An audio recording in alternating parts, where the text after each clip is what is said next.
Hello guys, welcome back to my channel and enjoy this fanfic part 2. Now let's start the fanfic. Jutsu. Jutsu? What kind of jutsu? Naruto murmured to himself at his desk as he bit at the tip of the spoon he was holding. He gritted his teeth together in frustration when his mind drew up the same list of problems over and over again. Man, how can picking a jutsu to learn be so hard? Did Oji-san and everybody else have the same problem, or is it just me? For the better part of the month since his fight in the woods with the three kunoichi, Naruto had been doing everything in his power to come up with a sort of fail-safe project he could develop in time for his graduation to Genin. As it turned out, the group of three chunin he ended up engaging had been involved in a scuffle a few days earlier in which their team leader had been killed getting intel on Konohagakure's defenses and patrol routes, and had written it all down on the piece of paper which he'd found wrapped around a kunai in a bird's nest. The team leader had hidden it there for her squad to find before her life was inevitably forfeited while they were hiding from the search parties sent after them, but Naruto managed to get to it first and foiled them with the same tactics he used to mess with the shinobi of his village. He was pretty sure a genin of similar skill or even Sasuke would have been able to nail those three. The kunoichi weren't that great a force. This made Naruto believe that the quality of shinobi in the world must have really gone down a peg in the past few years, particularly after all of the gallant tales he'd heard about in his history lessons. That or he was just too slippery an opponent to deal with. Anyway, after receiving a pat on the back from the third for saving his village from certain invasion and a lecture from Iruka, Naruto was determined now more than ever to get this agreement he'd worked out with his homeroom teacher on a roll. Should his attempts to produce at least one clone with the Bunshin no Jutsu yield no results, he needed to have another technique in the wet works to show to his sensei that he was indeed ready to become a shinobi. Sure, the research and listings were easy.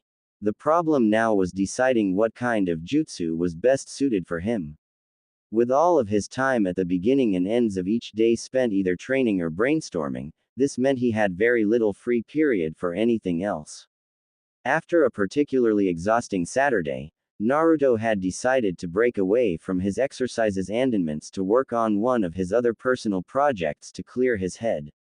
He was currently trying to perfect the formula for his new firework pellet, an explosive with a colorful kick to it that didn't just leave damage but also emitted blinding flashes and sparklers that did even more damage. Once it was completed, Naruto knew it was going to be sweet once he tried it out on something, or someone. With his goggles pulled down over his eyes, the Jinchuriki pulled the spoon out of his mouth and went back to work. I'll figure out the name of the jutsu later. All I want is for it to be a big one, the Jinchuriki said excitedly, using his utensil to measure the amount of powders he had.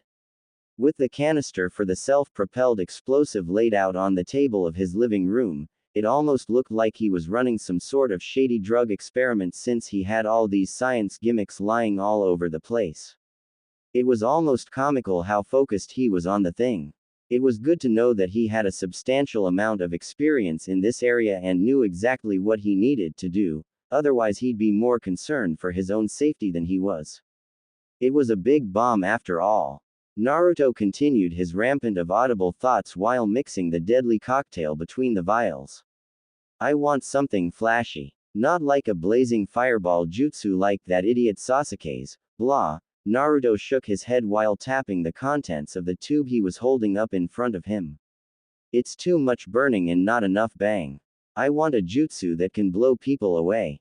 Something that can make people's hair stand on end. But what? His ideal jutsu had to have charisma and needed to be eye-catching, as well as simple enough for him to use, sort of like an explosive tag. Shrugging his shoulders thoughtfully, Naruto reached out and randomly grabbed a flask of flash powder nearby. Without measuring it, he gently poured the contents into the vial in his other hand. It was about time for the final mix. Plop, sizzle, boom. The entire apartment complex was rocked by a massive explosion. Every single window of Naruto's block was blown out in a horrible flash of blinding light, scattering glass and debris all across the neighborhood. Nearby villagers out and about turned towards the building in shock, many giving out startled yelps at the sight of the discharge. Seconds later, once all the fire and embers had passed, black smoke began pouring out of every opening in the building. What was that? A shopkeeper asked while poking his head out of his stand at the side of the road. His most recent customer, an old woman sporting a hunch and a shawl, also looked towards the building in surprise. "Oh my, is it New Year's already?" she murmured curiously. It made sense as firework sparks were now starting to shoot out the shattered panes and were bursting into colorful flowers above the streets. It was a glorious sight to behold indeed. Inside the disaster zone though, it was a completely different story. With fixtures blown out of place, walls and furniture shredded, and every surface area within sight of the center charred a smoking coal black, the once clean experiment had transformed into a real, god-awful mess. And of course, sitting in the very heart of the smoldering lounge room, a very surprised-looking Naruto sat staring at his now disintegrated workspace. His entire front burnt black with his back remaining completely untouched, leaving a hilarious outline of him in the soot on the wall behind him. The blonde blinked several times to bring himself back into consciousness. His owlish expression could clearly be seen through his cracked goggles. The startled Naruto coughed out a plume of smoke. "Something tells me that that was the wrong ingredient."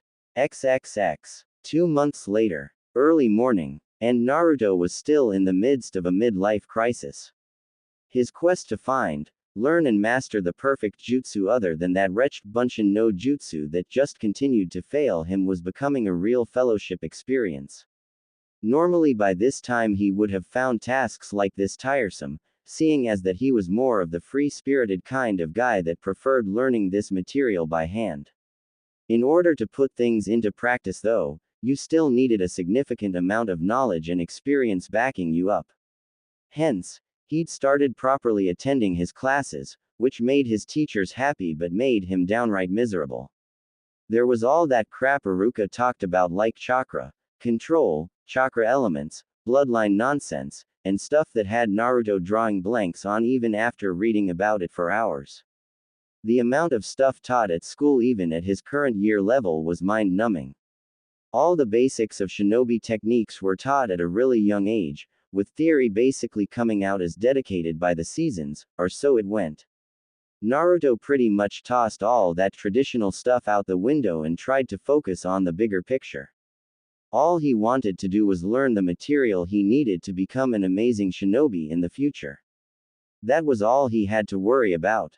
It was a thought that stuck with him even in sleep and as he woke up bright and early for another day of training. Letting out a yawn as he stretched to the morning sun peeking in through the window, Naruto drowsily grabbed his clock, reset it, and then staggered over to his bathroom for his morning grooming. He quickly found himself groaning through a mouthful of suds, at the same time scratching his head over his ongoing problem. Forget the social issues and failings in the written examinations, he just wanted to learn a jutsu. It wasn't like one was going to come conveniently flying in through the window and land in his lap. How did everyone figure out how to make their own jutsu anyway? Naruto frowned, thinking about the number of techniques that already existed in the village. They used chakra to make them, right? To spit fire, create clones, switch places and all that stuff. Ninja control chakra with hand seals, so, if I made some random hand seals and stopped, I could come up with some sort of jutsu for myself, right? It sounded simple enough, and in his mind it actually made a lot of sense. How hard could it be? Who cares what formula he came up with? What mattered right now was the end result. Deciding to test his theory out, he formed the basic hand seal in front of his chest, keeping his toothbrush in his mouth as he concentrated on working his energy. Like with every exercise he'd done in the past, he focused on getting a feel for his chakra and chakra flow. This he could accomplish without even thinking about it, which allowed him to steadily slide into the next step. Okay. So if I just focus, hey, what the hell is that? Naruto blinked before squinting at the mirror intently. Thinking he was seeing things, he wiped his hand over the glass, just to make sure it wasn't water condensing on the screen and messing up his reflection. When he was certain it wasn't steam that was the problem, his eyes widened and he looked down at his stomach. Huh, never noticed that before. Since when did he have an awesome tattoo on his stomach? Wait, scratch that. Looking at it again, it was more like some sort of seal array, similar to the ones Aruka had shown in classes a couple of weeks ago where he was able to conjure stuff out of scrolls. Though they weren't learning how to use summoning seals just yet, there had been plenty of beginners' lessons and demonstrations, so Naruto had become at least a little bit familiar with the strange scribbles. The answer was right there in front of him, or so he thought. A summoning seal. All he knew was that it was some sort of fuinjutsu, keeping something he didn't know locked up or stored away inside of him. Yeah, that had to be it. What else could it be? If he genuinely had something sealed away inside of him like a sword or something, then it was definitely possible to unlock and bring out whatever it was, just like how Aruka did. The Jinchuriki spared a smirk after running his fingers over the intricate, spider web design across his belly. As complicated as it was to read, he couldn't help but wonder what it was actually for. Was it something special? Was it something awesome? Oh, now this was just too tempting a mystery to let go on unanswered. Let's see what this weird thing is all about, Naruto exclaimed before slapping his hands together to form a hand seal. Alright, so how did Aruka-sensei do that again? Bird, ram and tiger. There had been, how many hand seals? Damn, he couldn't remember. It was all a blur. Deciding to go with the simplest routine he could scrounge, Naruto flipped through several signs without fault before ending with a tiger seal. Holding his right hand out to his side, he cocked each finger back and took aim at his own gut. With a wide grin in place, he brought his hand around and slapped it against his stomach, directly over the center of the complex array. Summoning Jutsu. The result was instantaneous. A blinding flash of light, a gust of wind, followed shortly by the air bursting like a bubble directly in front of him, only 1,000 times more powerful. An earth-shattering explosion rocked Naruto's apartment shortly thereafter. Though it wasn't as big, flashy or smoky as the last cataclysm that ended with him cleaning up every last speck of dust, it definitely had the boy reeling. This reaction was so violent in fact that Naruto was thrown clean across his small bathroom and sent spinning through the air before crashing into the wall of his hallway a second later. Lying in a crumpled, upside-down heap in the corridor, the boy groaned out in agony as he glared back towards his bathroom, where he could see pretty much the results of everything that had happened in that instant. His mirror had shattered, his porcelain sink was blown out of its fixed spot and spraying water everywhere, and all of the items he had inside of the cabinet above had spilled everywhere. Naruto blinked through a blurry vision. What the hell? God damn it. What the is happening up there, brat? Huh? Did he just hear a voice? Quickly rolling back into an upright position, Naruto sat himself on the hard wood of his floor and looked around his apartment. Looking left and right, he saw no person, shadow or any traces of another being's presence standing in his corridor. Nothing. No one. The place was devoid of all life with the exception of him. Empty. So who or what the heck was that? It definitely didn't sound like anyone he'd ever heard before, and it certainly wasn't an animal. So what phantom entity sent that curse his way? Scratching his head, Naruto breathed out a sigh after a few more fruitless glances and just stood up. Must have been my imagination. Placing his hands on his hips, he then glared distastefully at the crater he had unintentionally blown into his bathroom. Ah crap, the landlady is going to kill me, again. Ooh. Meanwhile, deep inside Naruto's metaphysical being in the chamber reserved only for the imprisoned, something incredibly terrible had taken place.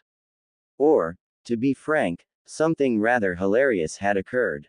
Having been enjoying a nice, peaceful nap after a decent night's sleep on his jailer's behalf, the nine-tailed fox was suddenly awoken from his slumber by what he could only describe, by every definition of the word, as a vortex. Since natural disasters were an abysmal concept to him, seeing as that he was chiefly responsible for creating most of them and not having any done to it in kind, You can imagine it came as an apocalyptic shock to the Kyuubi when he suddenly found himself picked up by an ungodly powerful gust of wind and tossed around inside of its chamber, which had also began undulating violently. Several seconds of hell later, the fox found itself sprawled up against the side of its prison, upside down with its hanging in the air. Tails splayed everywhere and a tick mark on its head. The Kyuubi allowed a low growl to escape its lips as he reconvened with Naruto's point of view. As it turned out, the blonde jackass of an academy student had gone and done something stupid, for the 1000th time in a row. What exactly he had done though was beyond the Kyuubi, but the one thing he was definitely certain about was that he was now royally pissed off. God damn it, I hate Fuinjutsu. The Kyuubi roared out, swearing in ungodly wrath upon the person who came up with the idea of sealing the tailed beasts inside of people for a village's personal gain. Damn him and damn the physics of the art. Ooh, Hokage building. It had been a really relaxing morning for Hiruzen Sarutobi so far. First a pleasant walk through the garden of his property, followed by breakfast in the village at one of the local diners, and then a walk about the neighborhood itself. Being the outgoing cage that he was, the old man felt he had to soak up as much of the village and its people as he could in the time that he had available to him. He wasn't getting any younger after all. No one was. After a relaxing stroll, he then retreated to the top of the administrative building of the academy, or better known as the building where the Hokage's office was situated. Up on the roof, the elder stood and looked over the whole of the village as the morning sun lifted high into the sky. He breathed deeply as his body became washed with a gentle breeze and sunlight, and was just getting into the zen of the moment when all of a sudden an electric shock ran through him. It wasn't a literal feeling but more of a mental jolt which had his eyes snap toward one of the suburban areas of Konohagakure. Hiruzen calmly glared out towards the buildings he could see in the distance and scrutinized the region in question. That was an incredibly abnormal spike in chakra. What was that? Hokage-sama. Hearing his title called, the old man turned around to see Aoba Yamashiro appear behind him. The man with spiky hair and sunglasses appeared to the cage, kneeling in greeting to his village leader. As respectful as his gesture was, his expression conveyed distress. What's wrong? The sensor division picked up a massive influx of chakra inside of the village, Aoba stated, looking up towards the third to see his expression remain unchanged. It was a gargantuan increase and it's currently still registering above peak. Whatever it is, it's almost comparable to that of the Kyuubi's chakra signature. Where is the signal coming from? Have they triangulated its position? Hiruzen asked, already having a clue as to what the answer was. Yes, sir. Aoba nodded affirmatively, still in the midst of panic. Lower Residential District, East Side. I see. Hiruzen looked ahead in the direction of the disturbance once more. He knew that area well, as he visited it quite often. The last time he went there was when he was delivering the boy's living expenses for the month, which wasn't that long ago. Perhaps it was time for another checkup. The elder nodded his head in understanding. Tell all stations to stand down. I'll see to this matter personally. Sir. This is a local problem, Aoba. There's no need for the forces to get involved, Hiruzen replied, before suddenly vanishing in a swirl of leaves. His parting words echoed on the wind as he made haste in case there really was something to worry about. Don't worry, I'll be fine. The Hokage's sudden departure left the messenger kneeling on the rooftop looking a little bit flabbergasted. Ooh. A little while later and a couple miles out from the Hokage monument, after switching off the water main at his apartment to stop the spillover and explaining to the landlady his situation, which earned him a slap over the head from a fan and another warning, Naruto soon found himself shuffling back up to his flat. Dressed in his usual attire, 3/4 green cargo shorts and orange jumper with blue short sleeves and arrow marks on each, the blonde scrubbed the top of his head while mumbling all sorts of complaints under his breath. This somber mood continued as he pushed open the door to his apartment and slipped off his sandals.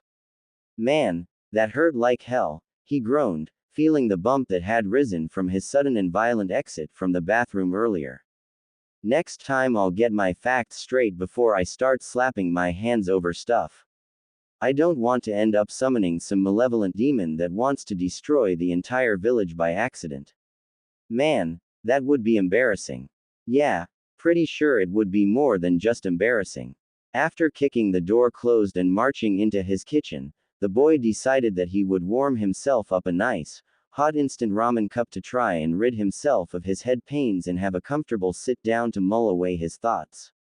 This was the exact plan of action he had formed for the beginning of the day the moment he re-entered his kitchen, until he got the shock of a lifetime when he spotted the third Hokage just standing on the other side of his kitchen table and staring towards him expectantly. The boy yelped in alarm and leapt back, only to realize seconds later who it was he was looking back at. Hokage Gigi. Naruto gulped, placing a hand over his heart. Geez, you scared the shit out of me. I tend to do that to people from time to time, though it's honestly not my intention, Hiruzen replied with an amused voice while keeping his gaze fixed on the child. Would you like to have a seat? You look ragged. Oh sure, I'll just, hey, wait a sec. Naruto suddenly shouted before pointing accusingly at the elder. I'm supposed to be the one to say that. This is breaking and entering, Gramps. The third Hokage chuckled. Oh, is it? My apologies. You don't mean that, the blonde sulked, watching the Hokage pull his signature pipe into view and pop it between his lips. The youngster followed him with his eyes as he maneuvered around the table. So what brings you all the way to my apartment? It can't be allowance day already. Was it something I did? No, seriously. Because if it's got something to do with every single piece of furniture in the academy being stuck to the ceiling, I would like to put forward a plea of innocence, the boy stated firmly and quickly. Really? I didn't do it. Well, isn't that getting straight to the point? Hiruzen murmured observantly as he lit his pipe and turned to face the youngster completely. Allowing his small smile to remain, he looked the Jinchuriki over and noticed how stiff his posture was. Don't worry, boy, I'm not here to bring you in. I'm just here to check to see how you're doing. Huh, really? Yes. Oh. Eyes narrowing suspiciously, Naruto looked around his kitchen for a moment to see if anything was out of place. If there was any chance of a bug or an Anbu hiding in the vents, he would know. This was his home after all. He needed to be vigilant. Are you sure? Yes. There was no hesitation in the old man's voice, nor was there any shift in his expression. Poker-faced as usual, breathing out a plume of smoke, the elder gestured around the room. Has anything unusual happened to you this morning? Did you notice anything suspicious or odd in the last hour or just a few minutes ago? Well, Naruto scratched his head, taking a moment to ponder. Not really. Although, I did try performing a summoning jutsu on myself, which backfired quite badly. A summoning jutsu? Hiruzen inquired, raising an eyebrow. Yeah. On this, Naruto lifted his jacket and tapped at the 8 trigrams pattern that was still visible. The Hokage nearly choked on his own pipe when he ed in air, but he quickly covered up his uncharacteristic response while the blonde's gaze was averted downwards.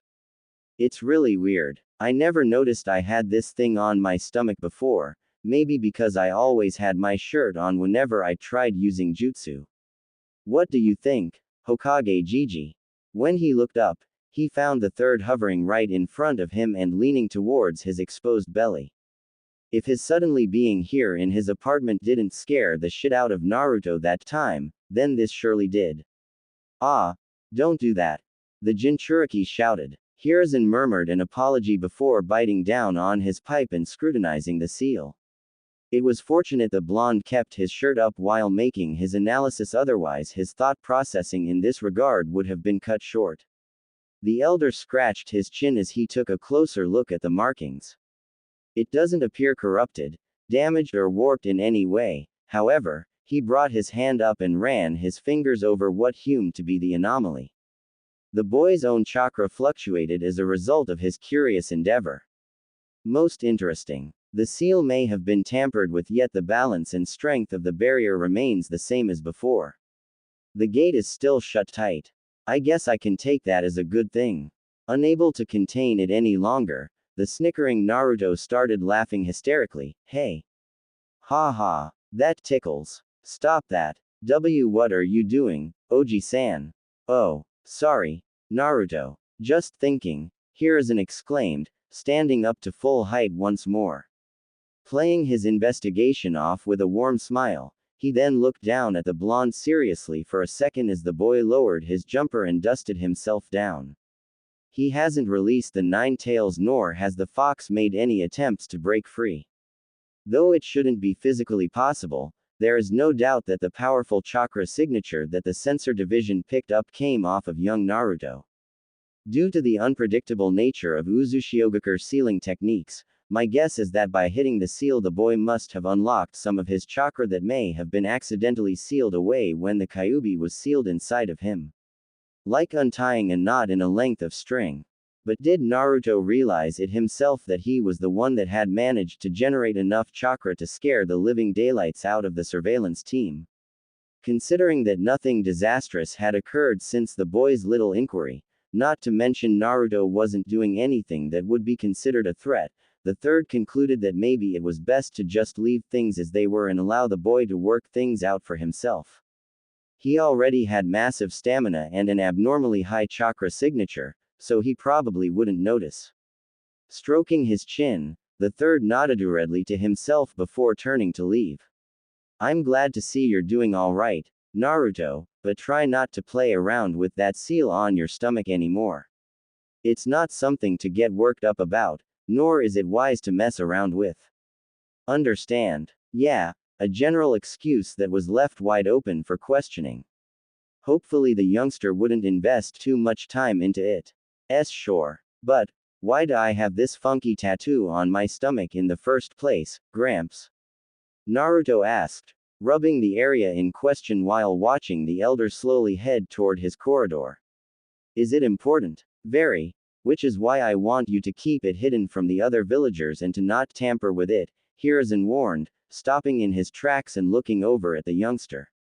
Trust me, do not play around with stuff you don't know anything about. It could be harmful to both yourself and the people around you.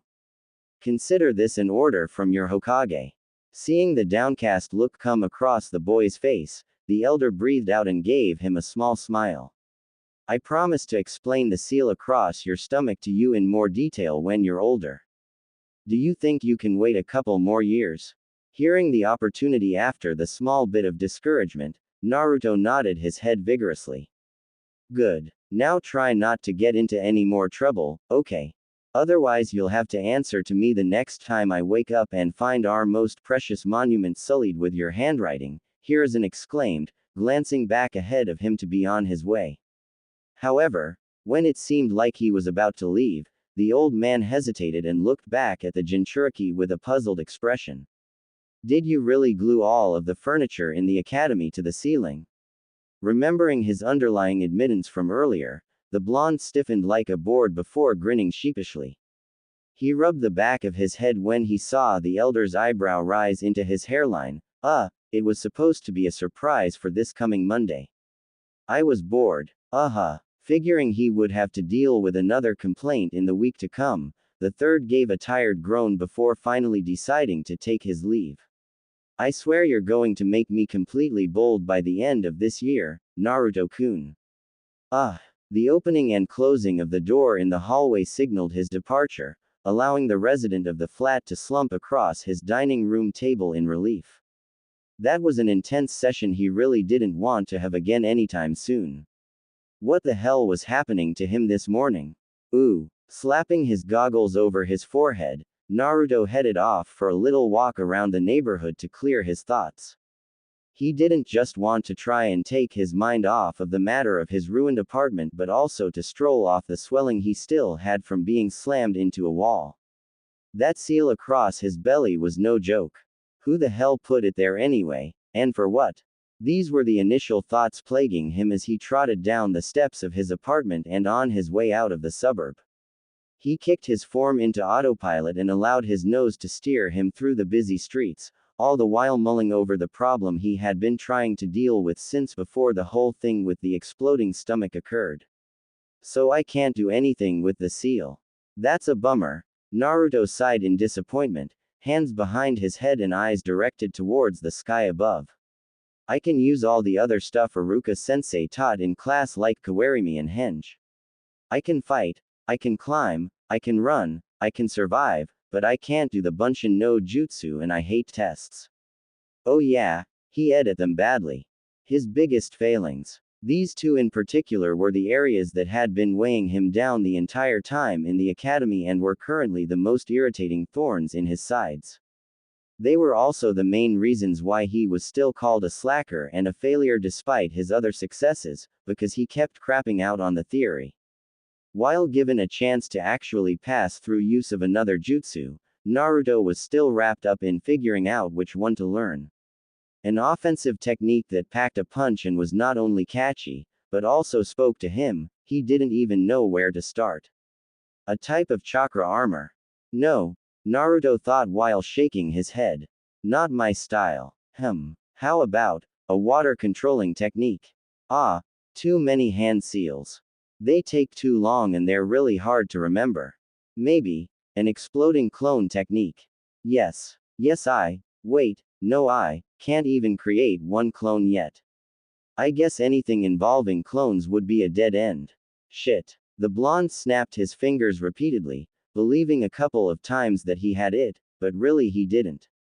A disappearing trick, an earth-moving jutsu, something maybe I can use as a sword or a spear, or maybe the ability to conjure lightning. That actually sounded awesome. Stopping in the middle of the road, Naruto tried pulling off a Thunder God pose, arms stretched out and everything. He grinned stupidly as he envisioned himself standing at the top of a mountain before an altar, bathed in lightning with thousands of people bowing at his feet with offerings of ramen. Yes, I can see it now. Uzumaki Naruto, God of Lightning. The blonde shouted at the top of his lungs, drawing a huge amount of attention from the villagers out on the streets.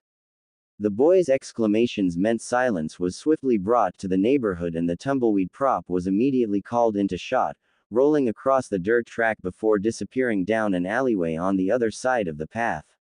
A faint cough was Naruto's only applause as he stood with his hand still extended and a maniacal grin on his face. Mummy, what's that boy doing? A young girl asked while pointing at the petrified academy student. Don't look at him, sweetie, just keep walking, the mother exclaimed while hurrying the two of them along. Sweat drop forming, Naruto deftly fell out of statue form and folded his arms. He glared at his feet in frustration while everybody else tried going back to their business, wanting to put the scene of the weird blonde kid striking poses in the middle of the main highway as far out of their minds as possible. No, that wouldn't work, the Jinchuriki groaned, eyes squinting as he tilted his head. I don't look good in full blue and it all depends on the weather. Where the hell would I get enough electricity for a jutsu like that, anyway? Ah, damn it. He kicked at a stone and stomped on dejectedly, at the same time flipping through random hand seals. Bird, tiger, ram, hare, dragon, monkey, ox, bird, why the hell is this so hard? In his quest to find the perfect technique, the Jinchuriki had tried to perform several jutsu he'd read from the Academy Library's scrolls, but none of them seemed to fit him. It wasn't like he couldn't perform them, he could, but they just didn't speak to him as a signature, nor were they that impressive. If he wanted to use a particular jutsu, it was obvious for his type of person and character that he would have to practice that technique a lot in order to master it, just like Iruka said. It wasn't like someone was going to conveniently rock up and teach him the perfect jutsu for him. The world didn't work like that. He wasn't a genius like Sasuke or an inherited type from any clan like Kiba, Choji or Shikamaru, or at least one that he knew of. So what the hell was he supposed to do? Form a random hand seal, hold his hand out and hope for the best that something cool would happen. That's how jutsu were formed, right? With the extensive number of hand seals and different combinations out there in the world, weren't there like thousands of potential techniques yet to be discovered? That's what he thought anyway. Yeah, like I'm going to suddenly perform a jutsu on the spot, Naruto exclaimed sarcastically, forming a tiger seal and slapping his hand against an empty wagon sitting on the road. Oh look, I can blow up stuff with the touch of my hand. How convenient is that? The second he removed his hand, however, there was a loud whooshing sound followed shortly by a violent gust of wind that tore into the road at the blonde's feet. Naruto's head snapped towards the wagon in alarm, where he saw dust and debris begin twisting violently around the point he had made contact with the cart. It was almost like a vortex had sprung up right where he had placed his palm against the carriage. The villagers too became aware of the disturbance through the wind whipping across the street and looked towards the anomaly with a start. A split second later, as soon as all eyes were engaged with the scene, the gust of wind blasting off of the side of the wagon suddenly lifted the stationary object right off the ground. The massive cart took off with a sonic boom ringing out all around, rocketing into the air like it had jet engines attached to it and disappearing over the tall buildings to God knows where. Its sudden flight left a startled Naruto and a street full of dumbstruck civilians in its wake. All eyes then turned toward the Jinchuriki. Looking down at his hands, Naruto shook his head. What was that? Did he just use a jutsu? If so, then what the hell kind of jutsu was it? A grin formed on the Jinchuriki's face and he balled his fingers into fists. That was awesome. XXX. Meanwhile, up in the academy in the classroom run by Iruka Yumino, the scarred homeroom teacher himself was sitting at his desk looking intently over the files of each of his students. He was currently in the process of updating the current levels and skills of his students on paper, as well as their profiles and results. Based on their culminated written examinations and practical tests, they'd all been doing quite well as a group. But there was one student in particular that stood out from the rest of the crowd, one that he knew quite well. Naruto Uzumaki's file was splayed out in front of him with the Jinchuriki's face paper clipped in the top right corner. The boy really did take a good picture when he was serious about one, his wide grin bringing an amused smile to Iruka's face as he scanned his history. Even though the Chunin had been on the receiving end of a lot of his pranks as well as being the mop and bucket man of many more, the blonde had something about his person that made him unique and appealing compared to everybody else. He was like a shining ray of sunlight. Still, this didn't diminish the fact that his tests on paper were poor. This was a well-known fact since the youngster was always either absent or didn't stick to the requirements of his assessments. Sure, he got them done, but his record was all over the place, ranging from bad to bloody excellent. He was like radio waves, constantly undulating. The Uzumaki couldn't sit still and he didn't exactly follow instructions as well as the others, very free-spirited. But despite how poorly he did in certain occasions, Iruka couldn't help but give his records a second go-over just to make sure whether the assessments had been fair on him. His most recent taijutsu match and win over the three enemy kunoichi had been a real eye-opener to him. Since most of his record was written down right here in front of him, it made reassessment more convenient, and after reviewing most of it in the time that he had, the man with the ponytail arrived at a rather startling realization. He was just about to delve further into this through pen when he heard a knock on the door. Hey there, Iruka. I was wondering where you were, came the obvious voice of Conscious, also known as his good friend Mizuki. The white-haired man strolled into the class with his hands in his pockets and a smile on his face, a greeting he received in kind from Iruka. Catching up on some work? Yeah, you could say that, Iruka chuckled, going back to the documents in front of him. There's a lot here. I need to make sure I have it all filed correctly. I see, Mizuki exclaimed, waddling over and taking a glance at the papers.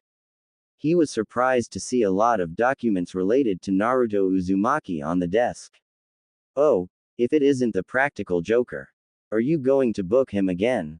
Not until Monday. No, Iruka chuckled, sliding one of the other sheets aside for a blank one. Actually, since we're on the topic of our favorite prankster, what do you really think about young Naruto, Mizuki? Me. The man replied with a bat of his eyes. He never expected to be asked for his opinion on one of the village's biggest banes on society to date. Seriously. There hadn't been this much chaos in Konohagakure since its inception, and back then those problems had stemmed from clan disagreements. However, With the question out on the floor, he had no choice but to respond. Well, I think he's very open-minded and crafty for a child his age. He's terribly naive and has a very simple view on life, extremely childish and immature, yet has a certain knack for causing people a lot of unwanted grief. It wouldn't be the first time. He mumbled the last part rather spitefully. Uruka didn't pick up on that. Instead, he simply moved on with the topic at hand. He doesn't fare well on paper and he doesn't really stick around long enough for stuff to be thoroughly explained to him. It's in his nature to wander about looking for new and interesting material. That being said, he's definitely the kind of kid that plays to his strengths. Do tell, Mizuki exclaimed curiously. I've been looking back at his history. Troublemaking, vandalism, endless pranks, constant failings in by-the-book examinations, absences from class, and a penchant for causing disaster wherever he sets foot. He's like a walking storm system, wild and untamable with a single purpose fixed inside of his head, Uruka said with a smile, to become Hokage. It's ludicrous, isn't it? What exactly are you getting at? Beneath all of this bad representative and low scoring, have you ever noticed in all the times where Naruto actually does succeed, all of the things he's done right? Uruka asked, looking up at his comrade to see him shrug. His pranks are pulled off flawlessly and not a single person has been able to catch him, quality stealth at its finest. The inimitable traps he's able to set and spring upon unsuspecting victims, a genius level of creativity and understanding of physics and shinobi tactics. The materials he's able to utilize, whether as throwing weapons, extensions of his hand, or devices to use in his endeavors, resourcefulness and superb aim.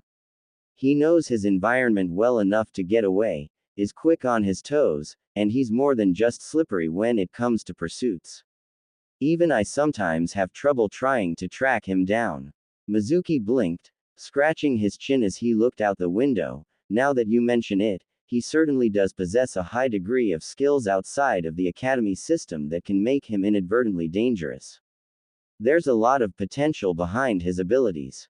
This he meant, since he clearly remembered the time when Naruto had managed to hit all the Chunin in the academy at once without them knowing.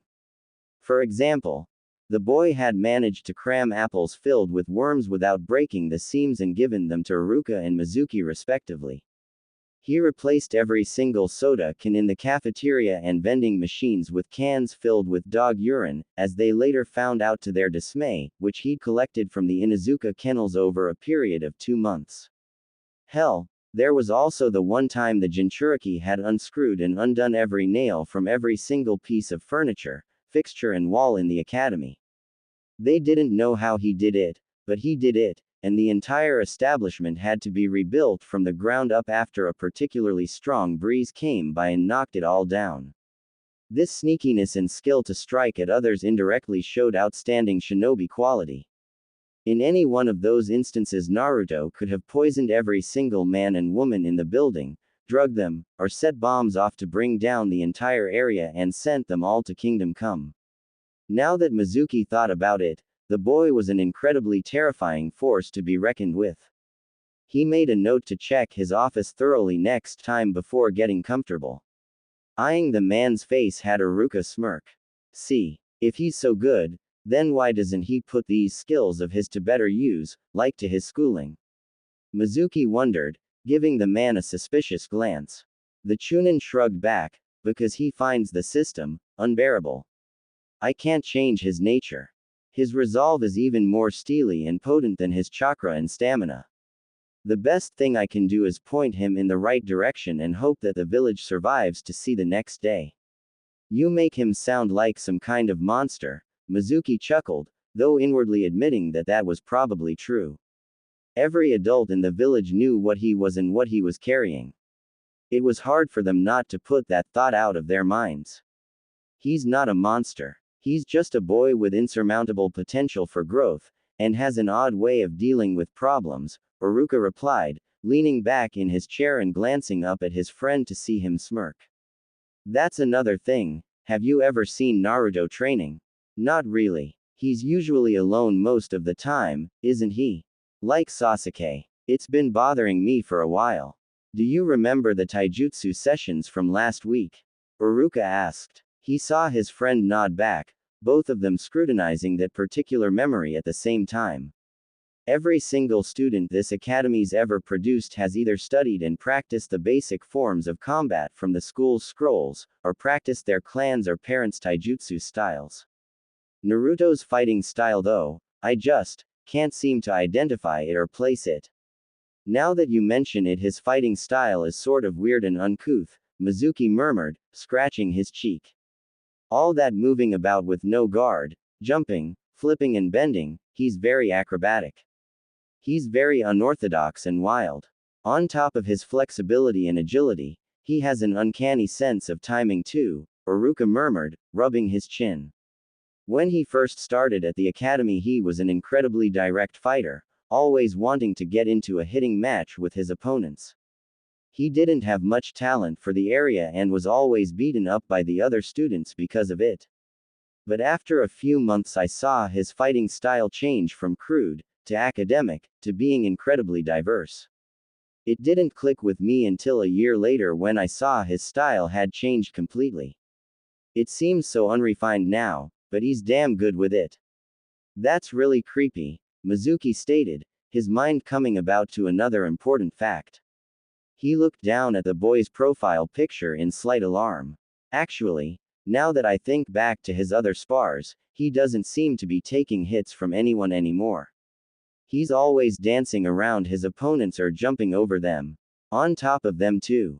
The boy possessed an innate ability to distribute his weight instantaneously and contort his joints to the point normal people would have been in pain. His flicker jabs and swaybacks were a good example of this. He could take shots at his opponents while he was in close with them and not receive any hits in kind because he was so agile. Analyzing his fighting style from a distance, Uruka and Mizuki also arrived to another important conclusion. His reflexes are like lightning, Mizuki murmured. That quick, huh? Uruka smiled, nodding towards the file of the blonde-haired student grinning back at him. Even better than Sasuke's. I didn't even notice. Naruto really was further ahead than the Chunin originally thought. Looking underneath the underneath, just like how shinobi were supposed to look at challenges and obstacles, they both saw a side to the Jinchuriki that they never knew he had before. However, he doesn't like the theory and he can't perform the Bunshin no Jutsu at all, Uruka stated, folding his arms with a puzzled quirk in his expression. He's good at kawarimi and his henge transformations are flawless, despite his fooling around, and even though he's good off paper, those other two aspects continued to disagree with him. I heard from the other teachers that you still wish to pass him, even if he was to fail in those two core areas, Mizuki said, leaning against the man's desk with his hand on his hip.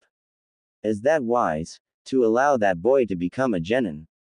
If he keeps up the record I've just reviewed, Uruka began, slapping the paper while also smiling up at his companion, and improves over the next couple of years on top of it, then I will definitely allow him to graduate.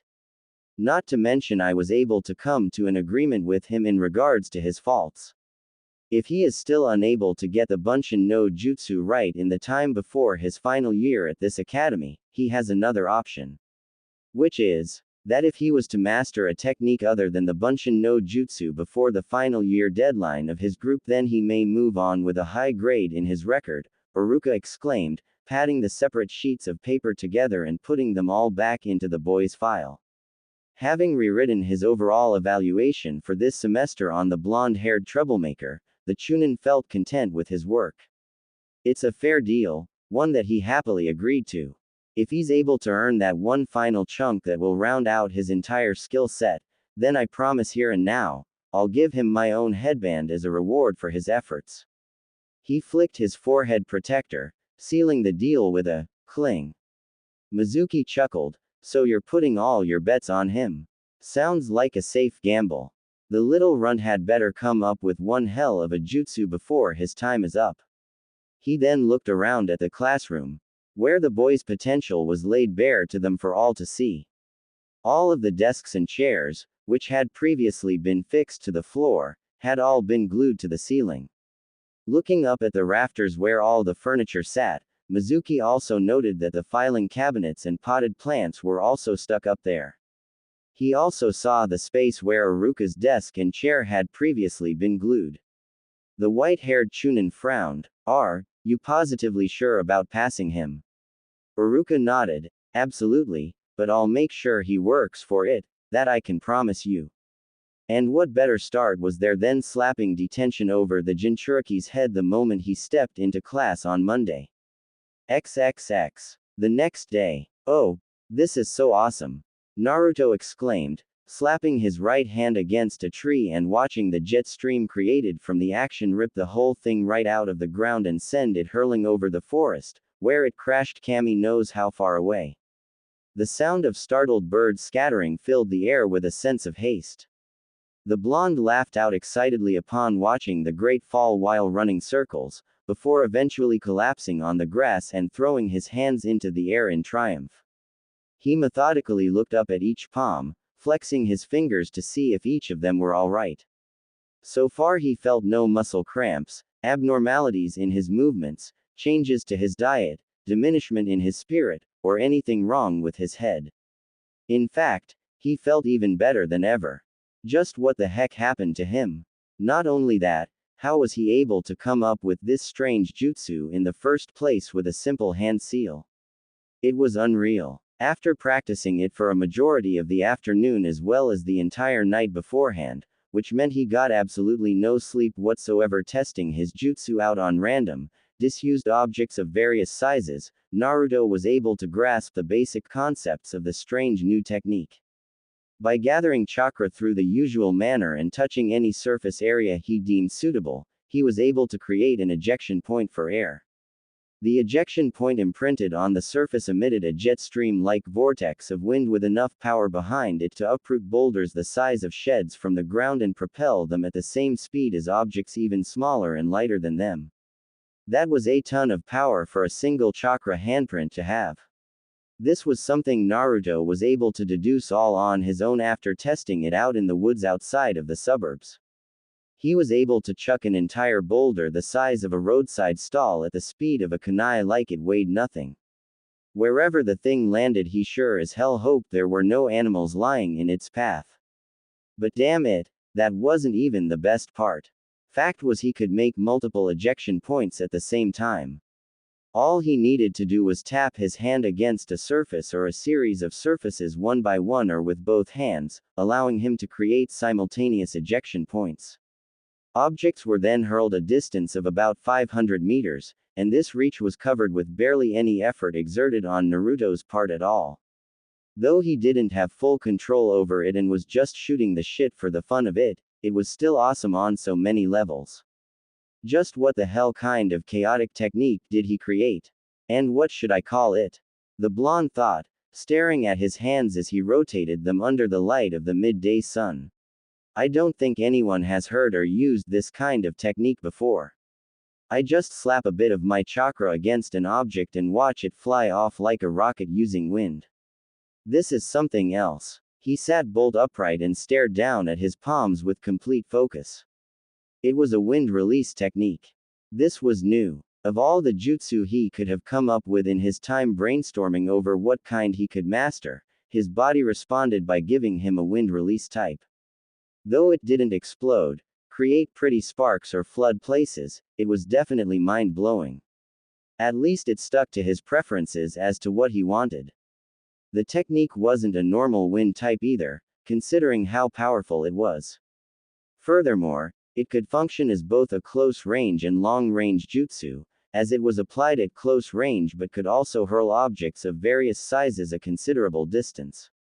The potential behind it was staggering. This had Naruto thinking over the name he could give this thing. It attaches a jet of wind and sends things flying off at breakneck speed. Though I'm sure there's more I can do with it, I need some more time to practice, Naruto thought with a smile, snapping his fingers several times while pointing at his open right hand. Wind release? No, too long. Short and simple. Short and simple. Wind, vortex, tornado, jet, wind, hand, air, jet. Tapping the side of his head several times with his finger, Naruto then clicked at something before pointing at his right hand victoriously. Jet hand. That's it. That's what I'll call it. Jet hand. A touch of brilliance, he should say. With the name given, Naruto then leapt to his feet, ran at a dead tree and slammed his hand against it, a split second before a gale of wind exploded off of its side and ripped the damn thing right out of the ground. It was then sent hurling through the forest and tearing through trees like there was no tomorrow. Hearing it crash in the distance moments later, still stuck with his hand extended in the launching position, the Jinchuriki grinned. Oh yeah, I've finally got my very own jutsu. Yup, he definitely couldn't wait for graduation. XXX. Monday morning. Get back here, Naruto shouted while leaping off of a nearby roof and trying to make a grab for the bird he was chasing. The swallow ducked right underneath his grasp, making the boy miss and coaxing a growl out of him. Damn it, Swift-chan. How the hell do you do that? Stop. After getting up that morning and readying himself for school, the blonde was all set for a full day of work and training. However, on his way to the academy that morning, he was unexpectedly blindsided by his training companion Swift, the fire-breasted swallow. Immediately recognizing the bird swooping at the back of his head as a challenge of sorts, the blonde quickly changed objectives and gave chase to the cheeky airborne attacker, and took to the rooftops.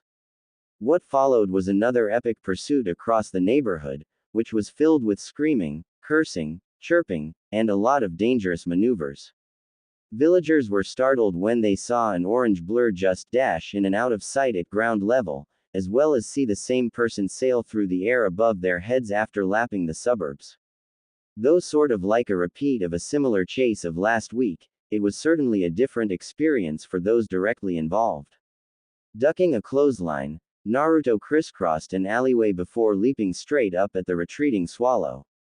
He made a swipe, missed, and spun towards a nearby rooftop, where he landed in a crouched position and arms stretched out to balance his fall.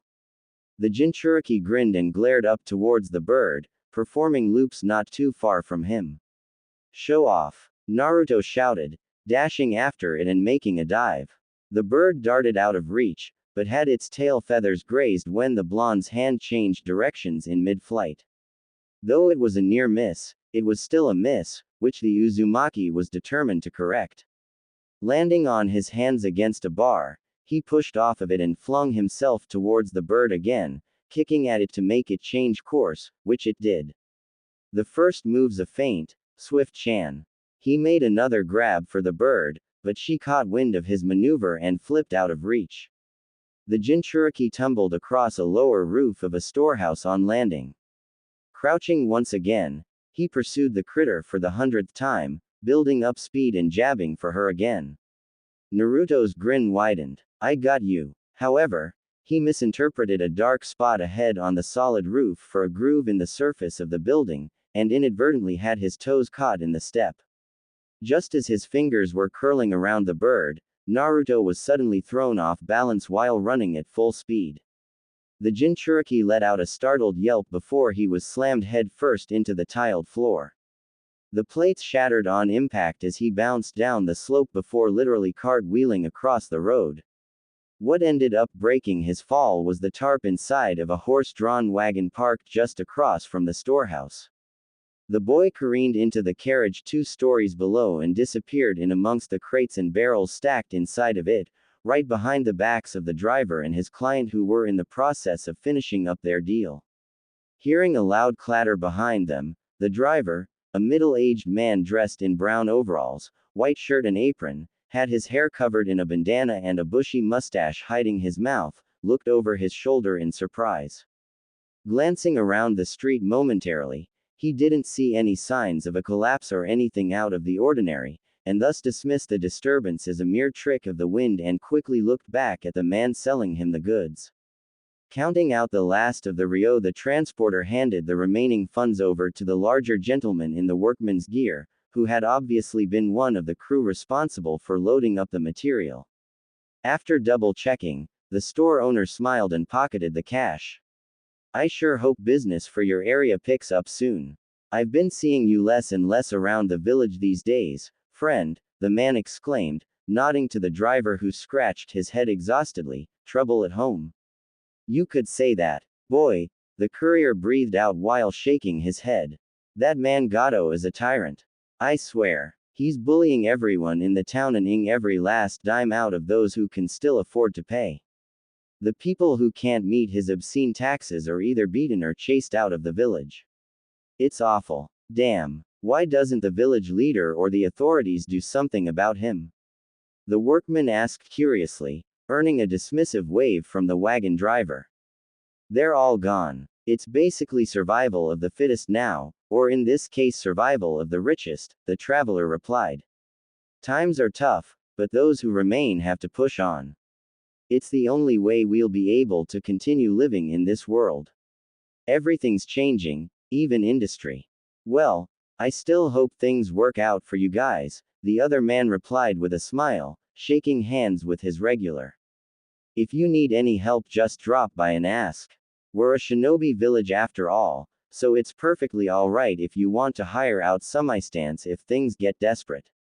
I appreciate it, but, the driver backed away with a nervous smile, I can't really afford much at the moment.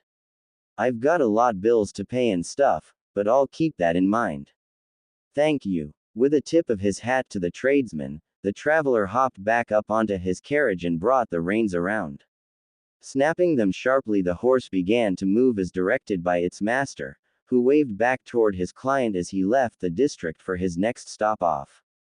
While he was pulling out of the village following a quick check-in with the shinobi at the front gates, the driver failed to notice a small swallow land on the canvas roof of his wagon.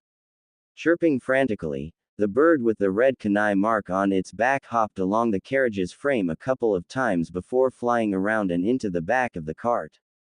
There, nestled between some barrels and draped over a stack of flour bags, Naruto lay in an unconscious, crumpled heap with a swirl pattern in each eye.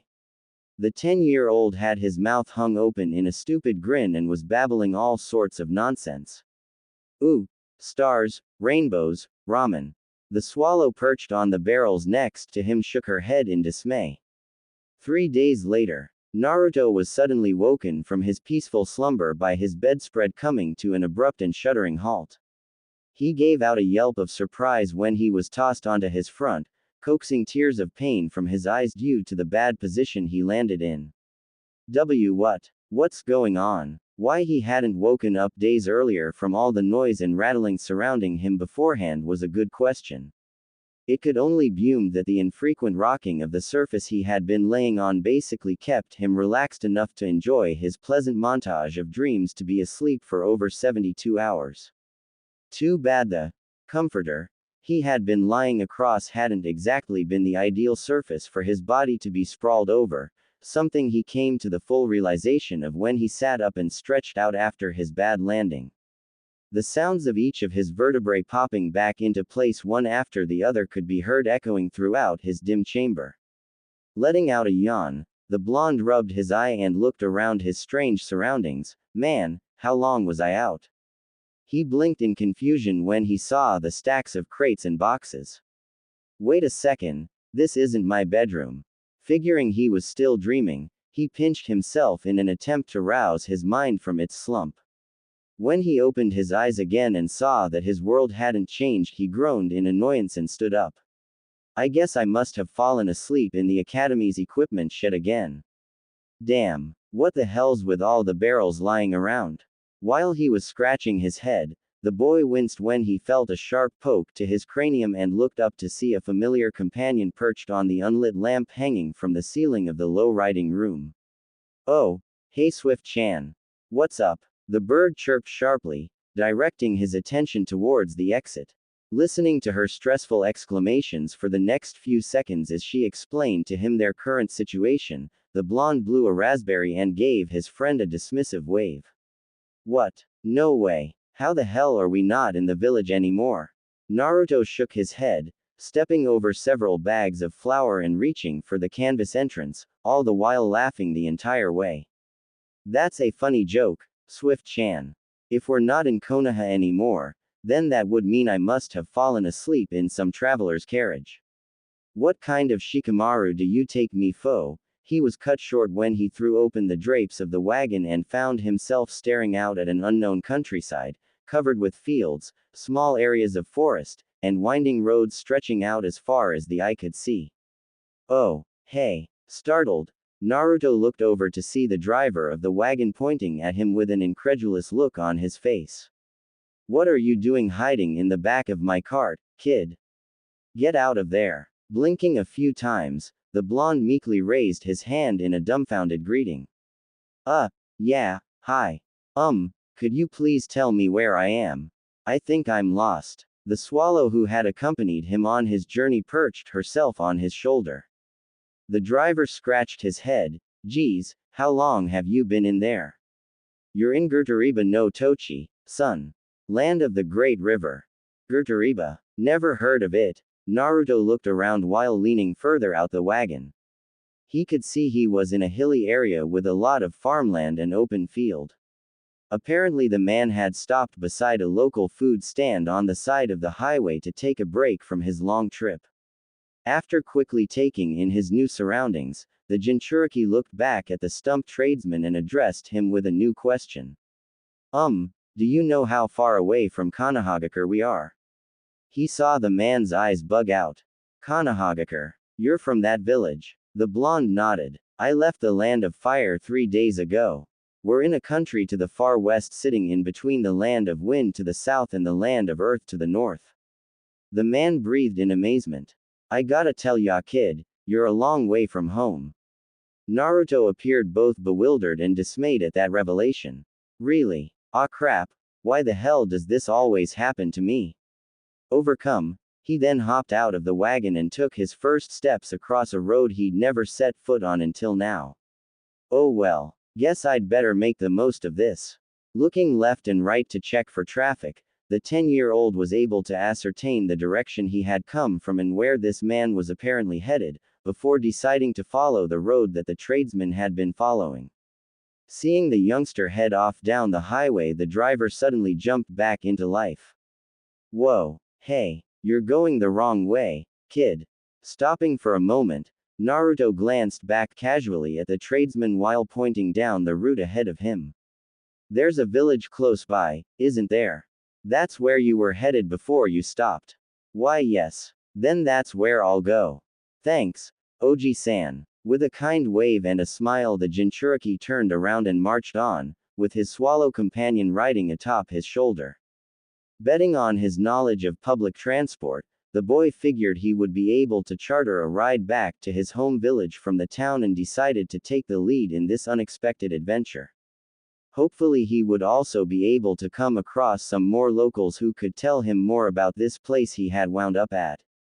He headed on, leaving a still bewildered-looking driver behind who stared worryingly after him. Be careful, lad, the tradesman said to himself while stroking his mustache. The Great Divide lies over that horizon, and I don't think you'll like what you're going to find there. XXX. A couple hours later. Whoa, now that is a big-ass trench, Naruto said to himself as he stood at the crest of the hill he'd finally arrived at and looked out over the rolling landscape of valleys and forests towards the great furrow he could see carved into the country. The line dug into the earth was about 2 kilometers wide and stretched from one vanishing point in the distance to the next, one of the largest natural formations he'd ever seen. He shook his head in amazement as he took it all in from end to end, disappointed that he didn't have a camera with him. Though some mists toward the north concealed much of the trench, the boy still got a good enough look at the canyon, concluding that this view was by far one of the most amazing sights he'd ever seen. I can't wait to tell Iruka-sensei about this when I get home.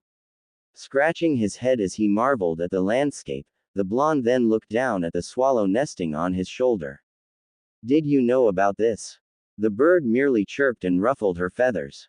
Surprised. Yeah, so am I. Deciding he'd had enough of taking in the sights at this distance, the blonde began marching down the hill to continue on his trek.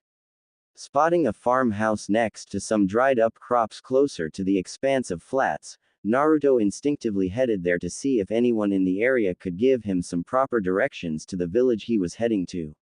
Honestly, Even though it was a highway, he still managed to get himself lost.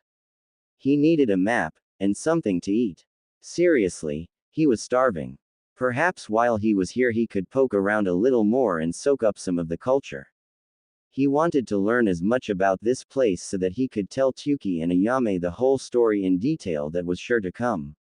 After following the dirt road that branched off of the main highway down to the cottage, Naruto stopped at the front door of the main building and gazed up at it wearily.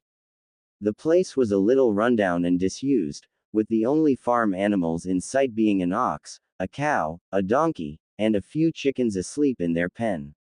There was a lot more space that would have housed a score of other animals, but they were all vacant.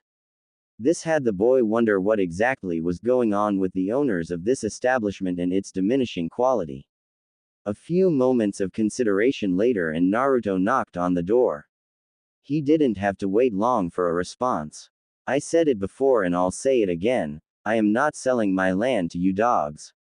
Off. The reply from inside had Naruto recoil in shock.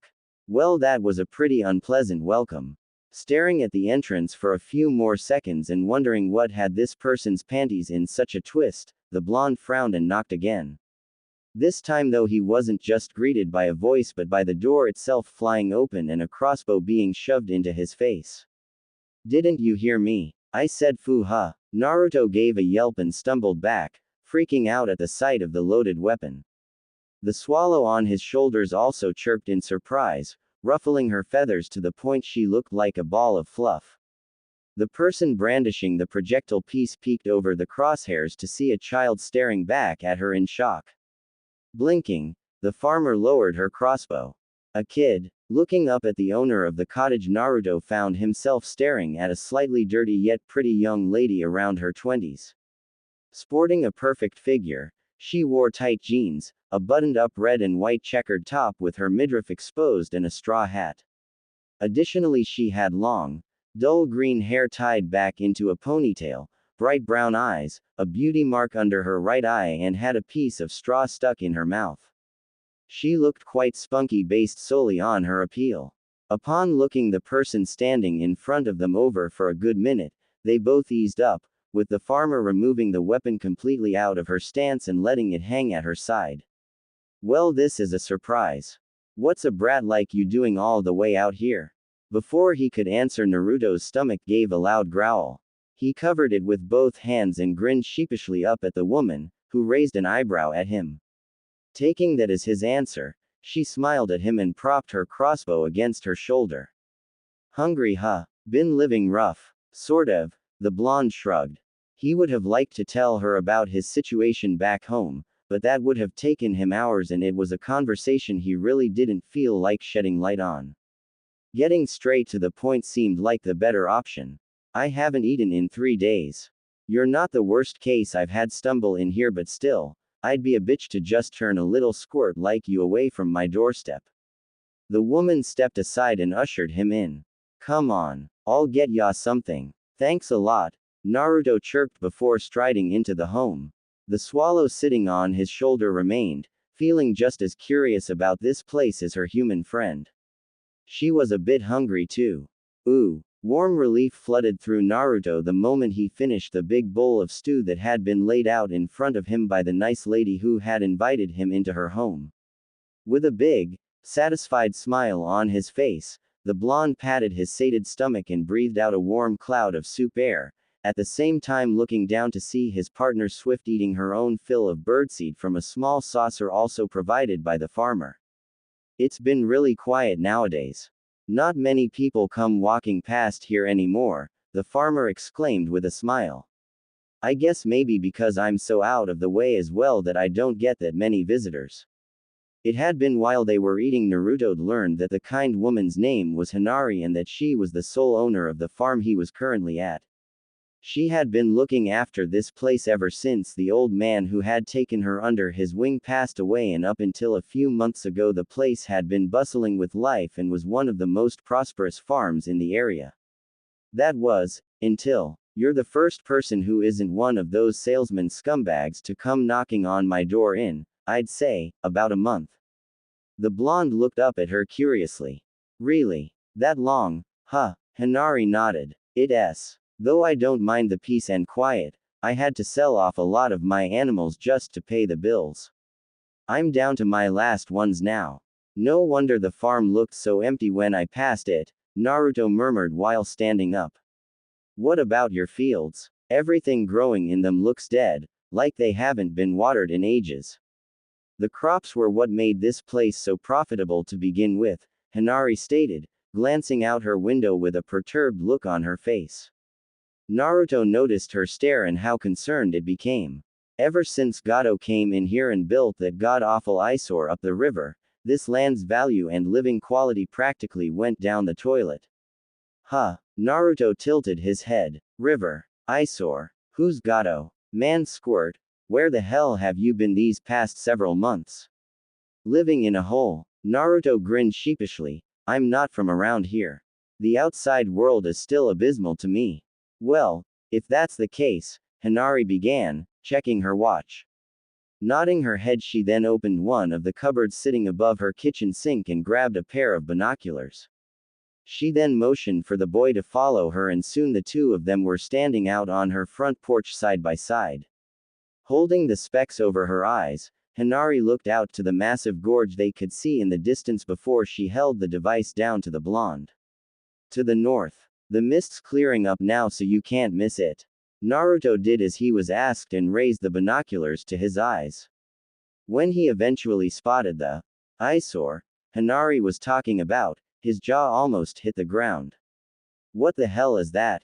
The blonde nearly shouted, leaning forward and blinking several times to make sure he wasn't seeing things. He lowered the binoculars. Even at this bloody distance he could still see the gargantuan structure as clear as day. It's massive. Yeah, Hinata replied, folding her arms and leaning against the doorframe. That monstrosity is called the Mugen River Dam, or better known as Gato's White Wall. Mugen River, Naruto murmured. This river stretches across the entire continent.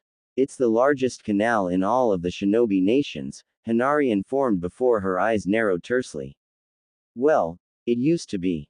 I'm sure you've at least heard of Gato Company. Its products and services are known worldwide.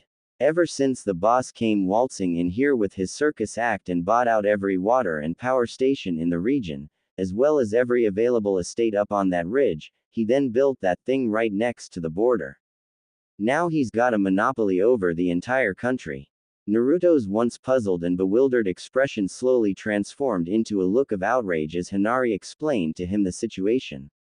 He glared out towards the Colossus on the horizon, an enormous concrete structure stretching 2 kilometers with massive frames, cranes, towers, and the name Gato International stamped clean across its front where the water outlets sat. The problem with his initial analysis, though, there was absolutely no water to speak of. The massive river had been reduced to a small stream barely visible from where they were standing, a shadow of what Humed it once was. This explained why the place looked so devoid of life and in such a state of decay. Nothing and nobody was getting any water. The sheer size and height of the structure was also keeping a lot of the rain clouds from drifting over the lands. Everything, including the sky, was being held back by that towering blot on the landscape. It seemed impossible, but it was exactly as it appeared. This determination to keep all of that water back just to get money from all the people in the country was unthinkable. Who would do this? This land used to be so full of life. Food was plentiful, the money flow was good, and people were happy. Boy, you should have seen this place when it was at its best.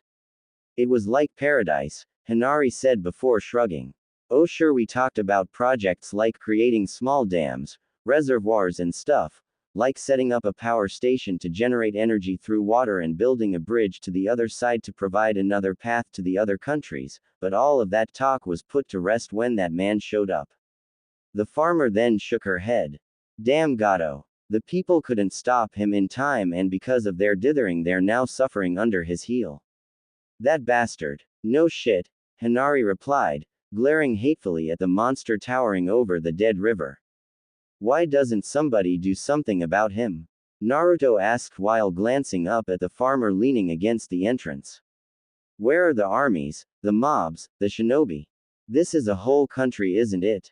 Why doesn't somebody stop him or call for help? No one can stop him or do anything about him because Gato is as much a monster as that gigantic wall of his, Hinari stated with a frown.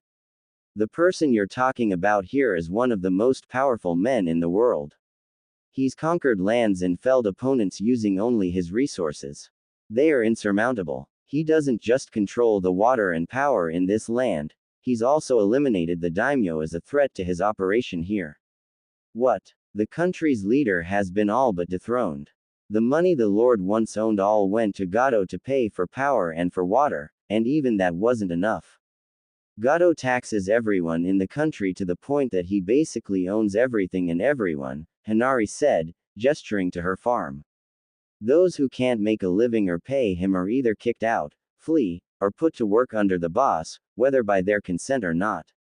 Gato also wants my land to set up a factory because there are precious resources stored underground and is constantly sending envoys to my front door to negotiate.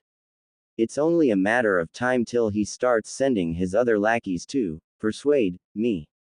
Persuade? You mean, intimidate you? Naruto asked with wide eyes. Intimidate, torture, kill, beat, drug, break every bone in my body, whatever, Hinari listed with a careless shrug, as if none of that bothered her. I'm just one person up against an entire army. Gato's not only a powerhouse in the industrial and economical world, he also has thousands of workmen under his wing. On top of that, he doesn't just have people who run his branches. That's just a front. Mercenaries, pirates, drug lords, criminal organizations and shinobi, he's got a whole underworld dancing to his fiddle. Oh great, so this Gato man wasn't just a billionaire and magnate, he was also a criminal. The fact that apparently he was also such a big face in the world of business meant that nobody, not even the shinobi villages, could do anything about him. He was too big a symbol, too high up in the world, too much of a commodity. That was quite an intimidating thought. Not only that, but the fact that Naruto was told that the guy hired shinobi to do some of his dirty work also put a bit of knot in his throat. Just what the hell has been going on over here this entire time? How did the people of this region let things get this far? It was all quick, just so you know, Hinari said, stepping out of the doorframe and taking the binoculars from the boy as he gazed attentively out at the desert that was once a river. Before anyone could do or say anything, Gato had already bought out half of the country's industry. This place has now become one of the magnates under his control. So there are more countries out there under his boot? Naruto asked, feeling his anger rise and his fist start to shake. There are more people out there being controlled by him. Being bullied by him. It was an old story. Naruto had been on the receiving end of a lot of grief, displeasure and hostility his entire life. He knew exactly what that was like. Yes. And we're not the first either, Hinari replied with a firm gaze. I'm sorry to have to tell you all of this, since you're new here.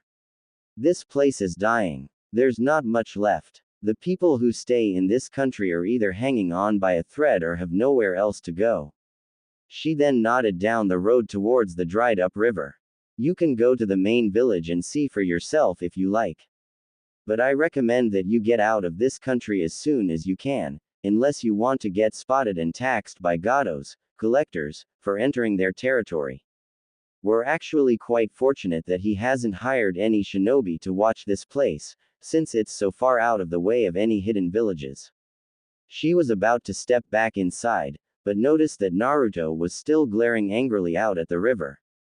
Hinari held onto the door handle and looked back at him, a little surprised to see him shaking so much. After a while of intense silence, she breathed out and turned to face him. You may as well let it go. There's nothing you can do here. You're just one person, kid. The hell, I'm not going to do something about this bullshit, Naruto snapped, glancing over his shoulder at the stunned farmer. And I'm not just some random kid either. Hinari blinked, raising an eyebrow at him. Then what are you, squirt? The Jinchuriki smirked and raised his thumb up to poke at the goggles on his forehead.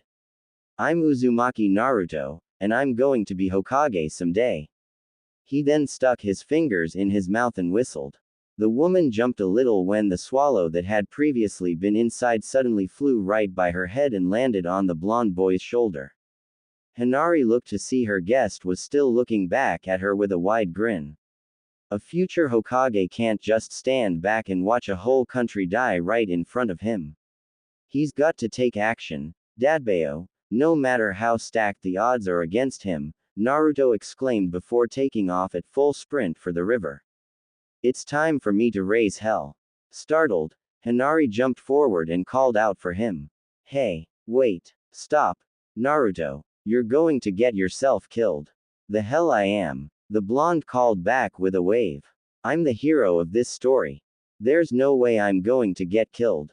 Believe it. After seeing the youngster disappear and the trail of dust he left behind settle, the terrified-looking farmer leaned back with a worried gaze slapped across her face. She furrowed her brow and bit her lip anxiously. Please, don't do anything stupid, Squirt. If he somehow lived through to tomorrow, somehow, she would eat her own boots.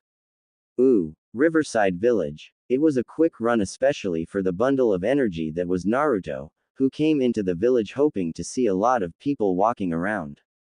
Indeed there were a few, a lot more than what he was expecting to see after hearing the whole story of this place from Hinata, but after taking some second glances and looks there were only two sorts he was able to make out. First there were the villagers themselves, all looking ragged, worn out and broken. Everyone he saw from this group looked awful, something that had the Jinchuriki stop in his tracks and drink in for a solid minute. He could pretty much guess that their current states of appearance were all thanks to this Gato bastard. The second lot of people that he could see walking in amongst the civilians, judging from their crude uniforms, menacing appearances, weapons, and the fact that a lot of them were walking around in packs, Naruto identified them as the boss's cronies. This pretty much made up the black and white population that was once a thriving riverside village. The whole thing was built on a wharf meant to stand above the flowing river, but was now a dry puddle in the middle of a dying land. Even the vegetation that once surrounded the village had grown thin from lack of hydration. It was horrible. How can this place not get any rain? Naruto wondered, looking up towards the dam he could see over the rooftops and the rain clouds caught behind it. Is it really because of that thing? Is it some kind of curse that's keeping the skies empty? If it was, then the blonde was definitely going to have to find a way to break it. He'd made this vow while he had been running down the hillside to get to this place, and he intended to follow through with his goal no matter what. Looking around him at the dilapidated buildings and spirit-worn people a second time, Naruto could see that he had his work cut out for him. Before he could start on anything though, he had to find the village mayor or leader, whoever was in charge that wasn't under Gato's payroll. The blonde moved with purpose down the road, avoiding eye contact with the thugs, including the ones dining in the nearby bars and stands, yet still managing to attract quite a lot of attention from the weary and exhausted villagers. It was uncomfortably quiet in this place. This is really depressing, Swift-chan, Naruto murmured, earning a tweet of agreement from the swallow on his shoulder. While walking down the main road, the blonde suddenly became aware of a commotion taking place not too far from where he was.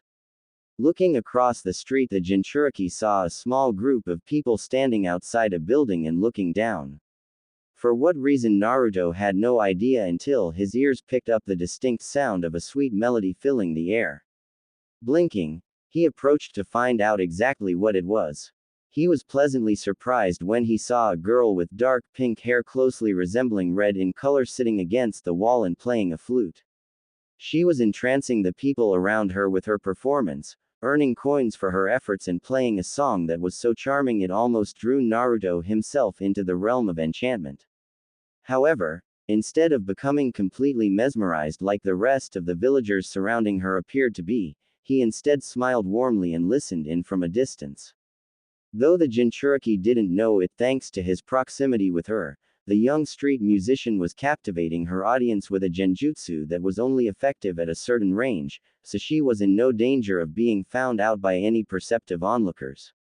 However, This definitely explained the number of people gathered around her and swaying to the heavenly notes flowing from her piece. She had lured them in and trapped them like flies in a web. The girl appeared to be around Naruto's age, maybe a year older.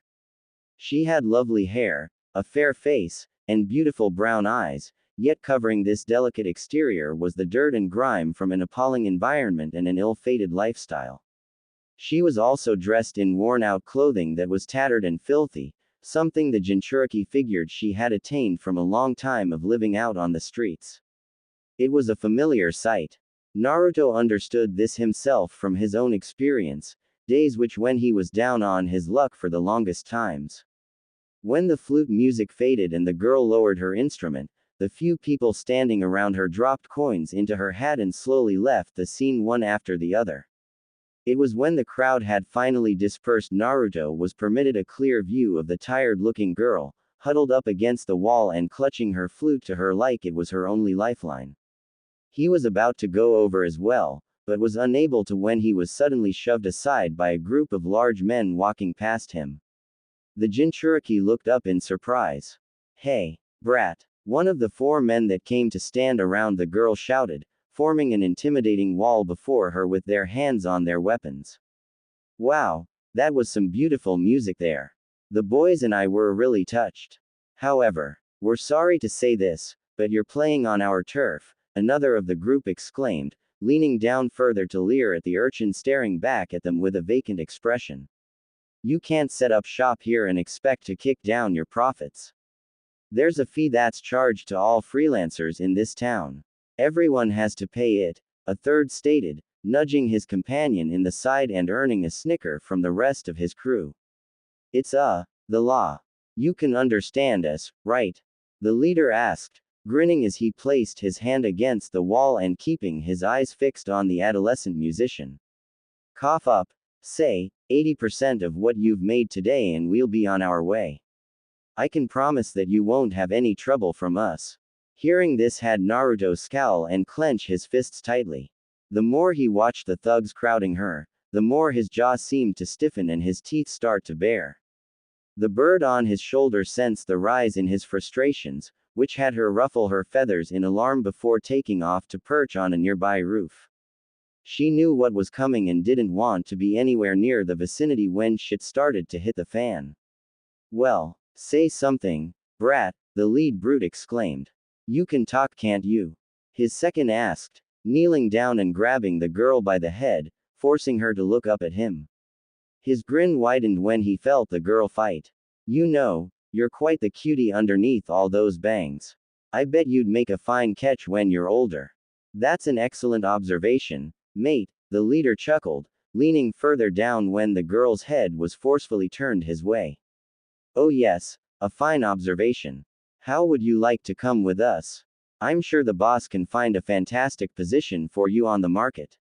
The girl gritted her teeth and shook her head as best she could, but was strained from the right-hand thug's grip in her locks. "Hell no. Leave me alone." What was that? I don't think I heard you right." The leader reached down and grabbed the sword at his waist. "Did you say, please cut out my tongue if I don't start cooperating with you?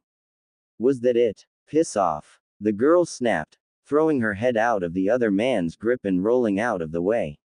Making sure to grab the money she made, spilling some coins in the process, she tried to make a run for it. Her escape attempt, however, was rewarded by her hair getting grabbed from behind before she was violently thrown up against the wall. She cried out when she hit the bricks and was held there with her arm locked over her head. "Ow, let me go. You know, it's not nice to play and run," the second said with a smirk, raising the girl off the floor a little more so that she was dangling like a lure. "We should teach you a lesson about respecting authority." "Oh yes," the group's boss exclaimed, drawing his sword and holding it out. He tapped it against her hand in a threatening manner. "We should cut off some of your fingers. If we do that, then maybe you'll start singing a different tune." "No," the girl cried out, tears brimming in her eyes when she felt her arm being squeezed even harder than before and her body being thrust further up the wall of the building by the boss's crony. She gritted her teeth and held both her flute and money tightly to her with her only free arm. Help, someone. Or better yet, how about I break your flute and your fingers, the second said, watching his companion swing his sword around and prop it against his shoulder, allowing some breathing room. The man holding up the girl grabbed the girl's hand holding both her instrument and coins. Come on, damn it, cough it up. No, the girl shouted tearfully, thrashing her hand about in an attempt to fight off the mercenary, but to no avail. Just as the villagers watching on the streets began to worry for the girl's safety and the men came even closer to relinquishing her of her precious items, the world snapped. Crack. The sound of a sharp thud echoing throughout the entire area silenced all bystanders and antagonists. The redhead being held against the wall was suddenly dropped to her feet when her captor unexpectedly jumped several feet into the air. With his head cocked upwards and blood flying free from his mouth, the thug climbed 3 full heights off the ground before beginning an incredibly painful descent, his companions looking up at his curling form in bewilderment. The remaining 3 then looked down, where they saw to their utter disbelief a young boy with wild blonde hair with his hands in his pockets and his foot jutted skywards, standing inside of their circle. The kid had seemingly appeared out of nowhere and sent a kick straight up into a man twice his size with apparently no prior movement or wind-up leading into the blow. It was absurd. What the? The head gangster choked out when he saw his second slam into the ground several feet away with a deafening thump. How did, you little shit. He spun around, swinging his sword straight down to slice the kid in two, only for his vision to fade to black when the one he was targeting leapt at him with a left overhand that blasted his face and upper body coiling backwards. Knocked unconscious from the one hit, the boss thug hit the ground with an even louder thud than his teammates, like an anvil making landfall. You moron. It's just a kid. The thug standing behind the attacking Naruto shouted before launching himself at the boy, aiming to grab his collar. Stop screwing oof. He didn't have time to even start hisso when the run he was trying to take from behind spun like a top, leapt into the air, and slammed a kick straight across his face. The ruffian literally spun through the air before landing painfully on his head. Returning to earth gracefully, Naruto glanced over at the girl slumped against the wall and looking across at him in astonishment. Her tear-strung eyes wavered under the sun when the boy sent her a grin before wordlessly back-flipping high into the air to avoid the fourth man diving at him from behind with a knife. He landed on the backstabber's back and dropped down to slam his feet into his beltline, at the same time grabbing the mercenary by the nostrils and pulling him into what looked like one of the most painful holds in recorded taijutsu history. OWOWOWOWOWOWOWL let go. The grown man cried out in agony when he felt his snout begin to get pulled up to where his hairline stopped. His upper body was slowly bent backwards to the point where it was beginning to resemble the curve of an F. Let go. Let go. Let go. Hey, run for it, Naruto shouted, looking over at the girl leaning against the wall and looking on in awe. The redhead responded with a blink and a jump in her shoulders. Get out of here while you can. I'll hold them off. Go. Now. Not needing to be told twice, the young musician nodded affirmatively before picking her things off the floor and sprinting into the nearest alleyway. She was gone in a matter of seconds, allowing Naruto to finish dealing with the trash littering the streets. He kicked behind the locked man's knees, sending him dropping to the floor before releasing his face so that he sprang forward. When he did, Naruto quickly slammed his hand into the back of his head and rammed it straight into the ground, cracking the dry earth and splattering blood all over the road.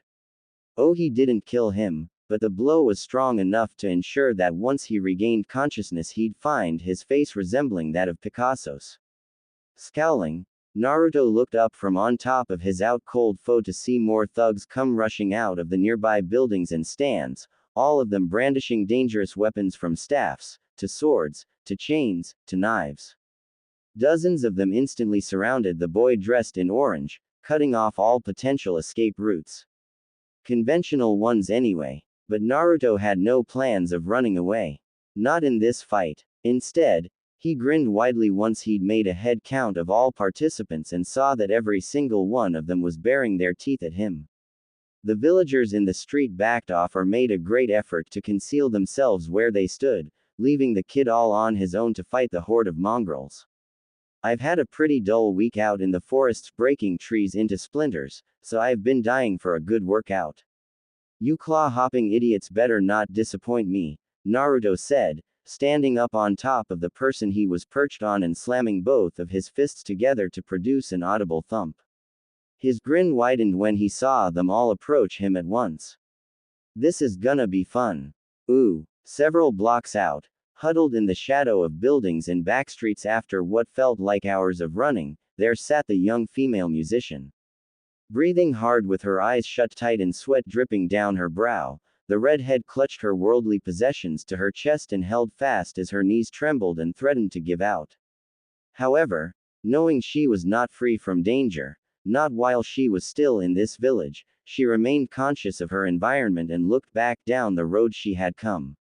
She remembered the faces of those that had cornered her, their shadows, the cold steel of sword against her skin and their glares. She also remembered the flash of bright light and the person that had come to her aid. That boy, dressed in orange with a head of golden spiky hair, came between her and her antagonists and smote each of them with a single blow. It was the most incredible thing she'd ever seen in her life, especially from someone who appeared to be no older than her. However, she knew that there were more of those goons hanging around the area. She was aware of their presence the moment she stepped onto that road. There had been an entire gang of thugs nesting in the bars, having lunch, counting cash, intimidating the locals, and everything else mercenaries did in their off time. Had her plight beforehand not attracted their attention, then the boy's interference surely did. She had no idea what was going to happen to him now. Gulping down breaths of air, the girl then rose from her place of rest and prepared to move out. However, when she looked around to begin walking again, she jumped back with a start and let out a shriek when she came face to face with the same boy that had leapt to her aid. Naruto grinned from where he was hanging, upside down from an overhanging pipe. Yo! The young girl looked up and down several times, wondering when and how he had managed to catch up to her without her knowing. Blinking and shaking her head to make sure she wasn't hallucinating, she stared at him in confusion. Why you? Yeah, me. Were you expecting someone else? The blonde asked playfully while swinging back and forth on the pole, gripping the edge with his toes. My name's Naruto, by the way. Can I ask what your name is, pretty girl? The musician blinked, to Yuya. She shook her head suddenly when she eventually realized the absurdity of his presence and transformed her once bewildered gaze into a scowl. Wait just a damn second. What or who in the hell are you? I just told you, Naruto replied casually, suddenly flipping over so that he was hanging from his hand. I'm Naruto, Naruto Uzumaki. Are you, like, a ninja? The urchin now known as Yuya asked while watching him sway. If so, from what village? Konohagakure. But I'm not really a shinobi. Not yet anyway. I'm still just an academy student.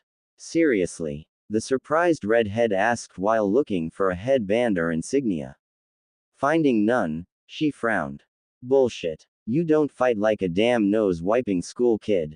He fought more like a monkey more than anything else, but that was a point of view she was willing to withhold for the time being as he did technically save her life. She was also too confused and bewildered to be spouting those kinds of nonsense observations anyway. Frowning a bit, Naruto dropped from the pipe and stepped up to the girl. Yuya backed down a little in response to his actions but remained where her feet were planted when the blonde's nose came close to brushing against hers.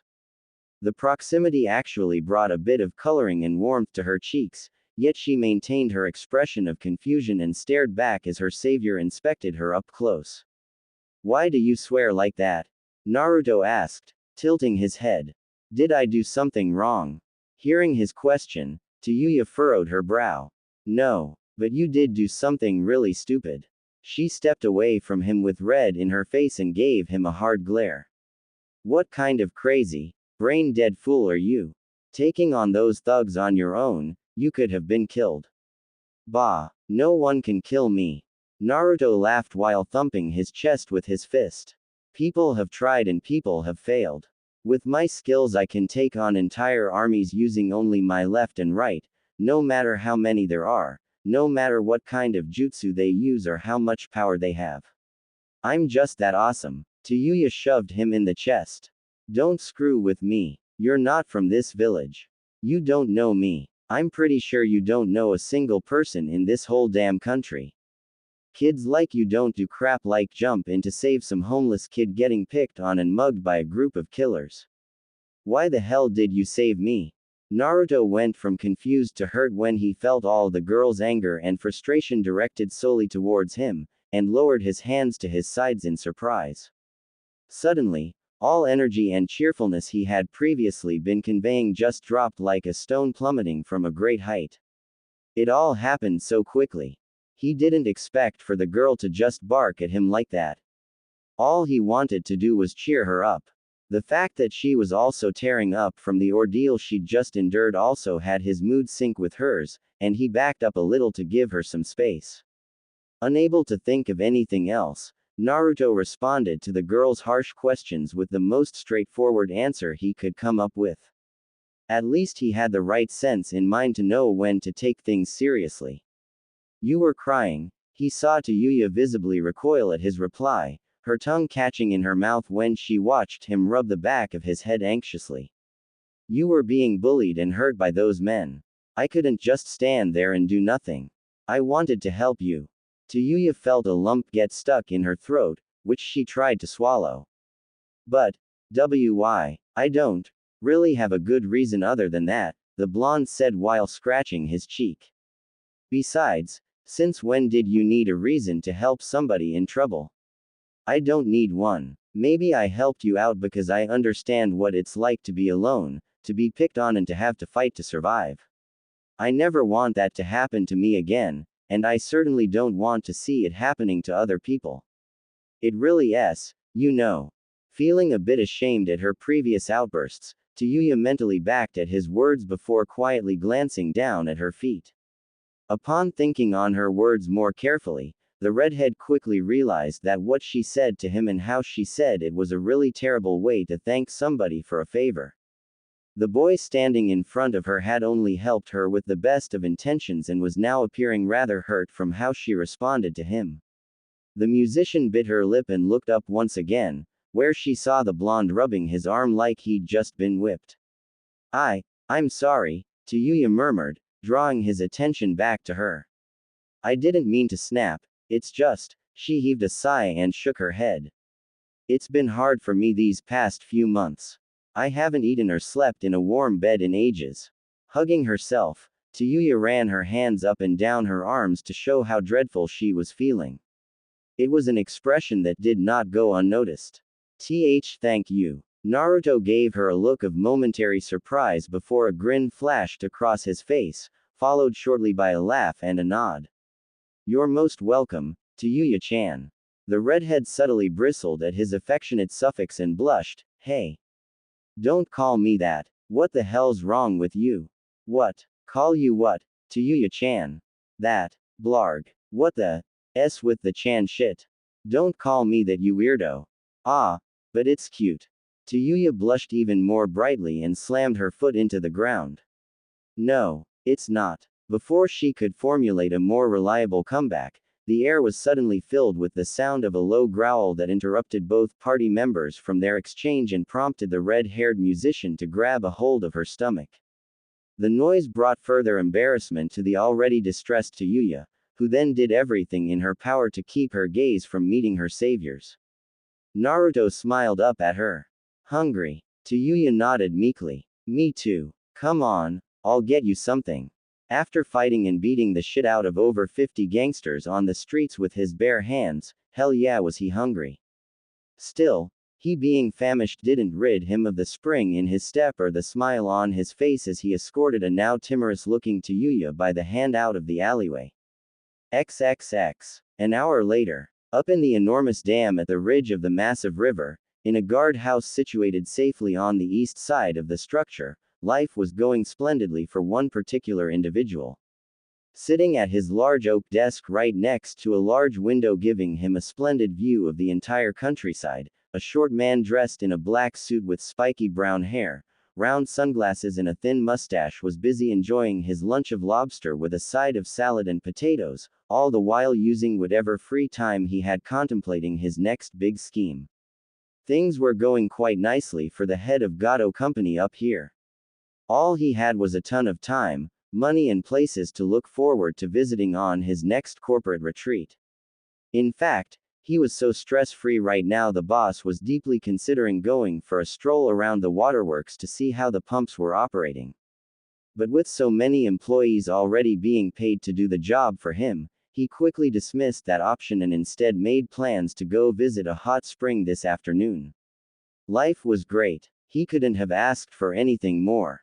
However, just as Gato was beginning to break more legs on his high-class dish to slurp up the rich white meat hiding inside, there was a sudden knock on his front door shortly followed by the entrance itself being thrown open before his consent could even be given.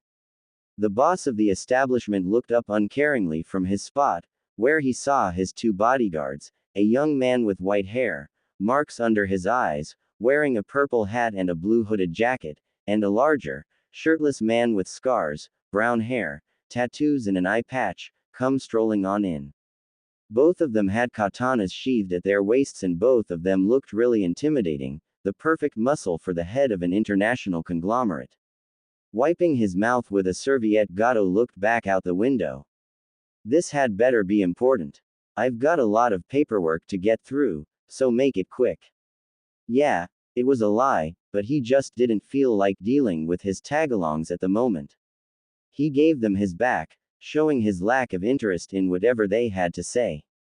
It was rather unfortunate that he wasn't paying them any mind as he failed to notice that when his two hands eventually stopped before his desk, both of them were looking quite nervous. It's not really important, boss, but, Zori began with a stammer, but What? But what? Gato asked impatiently. Spit it out. Well, you see, several of our men were ulted down in the village about an hour ago. Yeah, well, not really several men, a lot of our men, well, most of our men, I should say, Waraji chuckled. Most. Did they get into a massive brawl down at the bars or something? Gato asked, wondering if this case was going to give him a headache. Honestly, the people he was giving orders to were such slackers. None of them knew how to take care of themselves. And no. The street crew said it was some blonde kid around this tall, wearing orange and a pair of goggles, Waraji stated while making an approximate guess as to the height of the offender with his hand, holding it up around his waist for illustration. He did the whole gang in. Many of the boys needed to go to the sick bay because of broken bones. What are they? Babies. Gato spat, scrunching up his serviette and tossing it onto his desk before glaring across at the two brutes in his room. I didn't hire a bunch of wusses to patrol my streets. I hired a bunch of ruthless cutthroats from the trashiest places on this continent to this place dry of everything it had. Did those guys lie on their resumes or something? How were they beaten up by some tiny brat? It wasn't some ordinary brat, boss, Zori spoke up again, making gestures in the air. They said he was some kind of demon. Yeah, he fought like a monster. Like a wild animal, Waraji stated with a nod while sweating quite a bit. I didn't believe it till I saw the boys that got beat up myself. Over 60 of them. What? 60? Gato leapt out of his seat. How is that possible? We don't know. Gato fumed. Well, who's the dead brat that took him out? This sounded dangerous. A boy only a few feet tall whose balls hadn't even dropped yet was able to take on a contingent of his mercenaries and win. That wasn't right, nor was it normal. We don't know. All we got was a description of the runt from the guys. Nothing else, Zori stated. Gato clenched his fists before ramming one into his desk, shaking his pens and papers out of place. He then pointed towards the two firmly. Get Jacko off of his lazy and send him down there to hunt the brat. I want him found and brought to me dead or alive, I don't care. Just deal with him. The simplest action was the easiest course. Surely it wouldn't be that difficult. And get Crow out of his nest. I want him up here ASAP. The two men nodded before making haste for the exit, literally sprinting out of the office. Though Gato didn't look it, the man knew this dance well. 60 of his men. That's over 50% of the people he hired to enforce his rule over the village down below. Because of their high number, he figured, knew he wouldn't get any trouble out of the locals and would be able to carry on operations peacefully and without interruption. However, when it seemed like he had a tight enough hold over the people, something small and piercing managed to slip unexpectedly into his midst. This kid, or so he was told, he knew right then and there from the casualty report that he was a spider with a nasty bite despite how tiny he was. Venomous too. A person with strength like that, able to wipe out half of his men down on the valley floor, could easily undermine his whole operation here if he got too cocky and started thinking he could take on his armies here. Problems similar to this had arisen in other places too. Well, all you needed to have to deal with this kind of issue was a big enough shoe to stomp the pest out. XXX. Sometime later. Elsewhere. Being more than happy to help out someone in need, Naruto paid for both his ramen and Tayuya's when he took her to the only place in the village that sold it. The two of them pretty much gorged themselves on noodles and broth, more so the redhead than the blonde, and ate over a dozen bowls apiece at the stand, much to the astonishment of the chef. After which they then parted from the restaurant with sated bellies and sweeter songs playing in their hearts. The blonde greeted sunlight for the second time that day with a stretch and a groan, while the young musician accompanying him continued to hold her flute to her chest and look with interest towards the ninja in training. Man, that was great, Naruto exclaimed while smiling towards Tayuya. Hinari Onisan's stew was filling, but nothing beats several bowls of ramen after 3 days without eating even a single smidge of food. I tell ya, I was close to passing out back on that road fighting all of those guys at once. No kidding, Tayuya replied, continuing to look up at the boy as they turned into the street and began following it. With that topic on the floor, she raised an eyebrow at him. What happened to those mercenaries anyway? Did you kill them? Kill them? Oh hell no. Not those dumbasses. They weren't worth it, Naruto replied with a distasteful frown. I just knocked all their teeth out. Dogs can't bite without teeth. Isn't that how the saying goes? I guess. It's still a pretty weird thing to say though, the redhead murmured. Still, she couldn't help but giggle when she imagined those men running off without teeth in their gums. That had to be some spectacle if this boy was able to come out of that cluster in one piece. Naruto caught onto her giggling. Hey, you've got a cute laugh, Tayuya-chan. What are you talking about, shithead? The girl snickered, breathing sharply to stop herself before looking away. I don't have a cute laugh. You're being weird, but it's true. Come on. Naruto grinned while trying to sneak a peek at her flushed face. Show me that smile, Tayuya-chan. Please. Pretty please. No. Go away, the redhead said while shoving him away playfully. Idiot. Naruto grinned, kicking his feet up into strides as he moved along, allowing time for the young musician next to him to calm down. Glancing across every once in a while to check on her, he then saw her readjust her flute in her grip, which instantly brought him back to the first time he saw her. While on that note, he couldn't help but speak up on the matter. You play that really well, you know.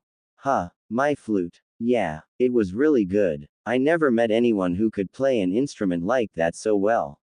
Oh, thanks, Tayuya exclaimed, brushing several strands of hair behind her ear while smiling at the Jinchuriki.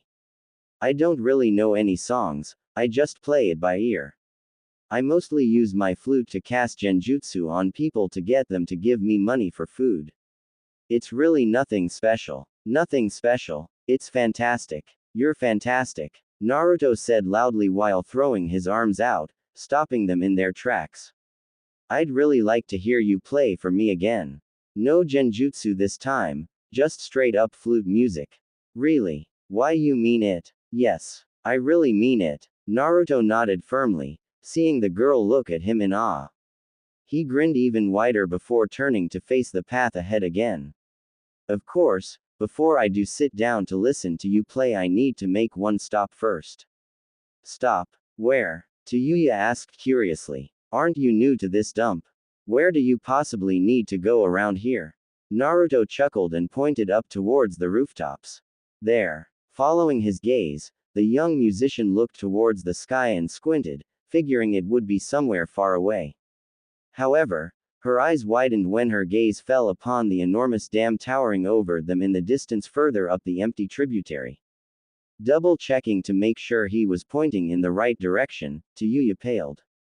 There. Are you mental? Nope. Just pissed off, Naruto replied while placing his hands on his hips. I heard from Hinata-san about what happened to this country and why everything here is so messed up. She said some Gato guy came here and built that thing, and now I have to take it down. How the air you going to take that thing down? Tayuya shouted at him, now looking terrified at what her rescuer was planning to do next. Looking at his expression, she could see he was being serious. She had no idea if he was just messing with her, trying to act brave, or was actually planning to go there. Either way, she was scared for his well-being.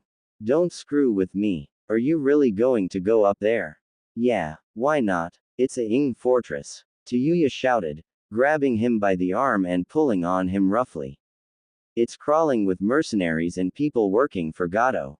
The man is an industrial monster and a vicious gangster. I'm grateful to you for saving me, but what you want to do it's suicide. I've broken into places more heavily guarded than that eyesore, for sure. Naruto grinned, his eyes not tearing away from the structure for even a moment. He placed his fists on his hips, ignoring the girl with her arms wrapped firmly around his limb. Believe it. I promised Hinata-san that I was going to do something about it, so I am, and when I set out to do something, I do it. I never go back on my word. Tayuya gave him an incredulous stare. You're crazy. I won't let you go up there. I'd listen to the girl, kid. Looking down in surprise, Naruto and Tayuya suddenly saw a large group of men stroll into their midst from the gaps between buildings on both sides of the road. They appeared like phantoms from the shadows, grinning sinisterly and dressed perfectly for the part of cold-blooded killer. Any villagers in sight immediately ran for the hills the moment the dangerous mob of gangsters came into view and began to fill up the road. They soon came to block the kids' path completely, forming a tight wall of bodies before them. Appearing even more intimidating than the last army of thugs from before, the two youngsters looked upon their ranks from left to right before focusing on the leader of the group, a tall man with black, sharp eyes, brown spiky hair pulled back into a short ponytail, and a goatee. He was also wearing a blue coat with yellow lining over a white top, and dark-colored pants underneath, and had a light blue scarf around his neck. Tayuya stared at them nervously. Oh no. Naruto blinked. Huh, who the hell are you guys? The large mob snickered in response as the captain of the platoon stepped forward with a wide smirk across his face. He brought his right arm out and flicked his wrist, a small tube popping out from a built-in slit that began to ooze a strange liquid. The substance dribbled down his hand before hardening into what both youngsters identified as a makeshift knife, which he then raised swiftly towards the pair. We're the disciplined squad, boy, the leader Jacko exclaimed with a menacing grin. And we're here to teach the two of you a lesson for messing up the boss's staff.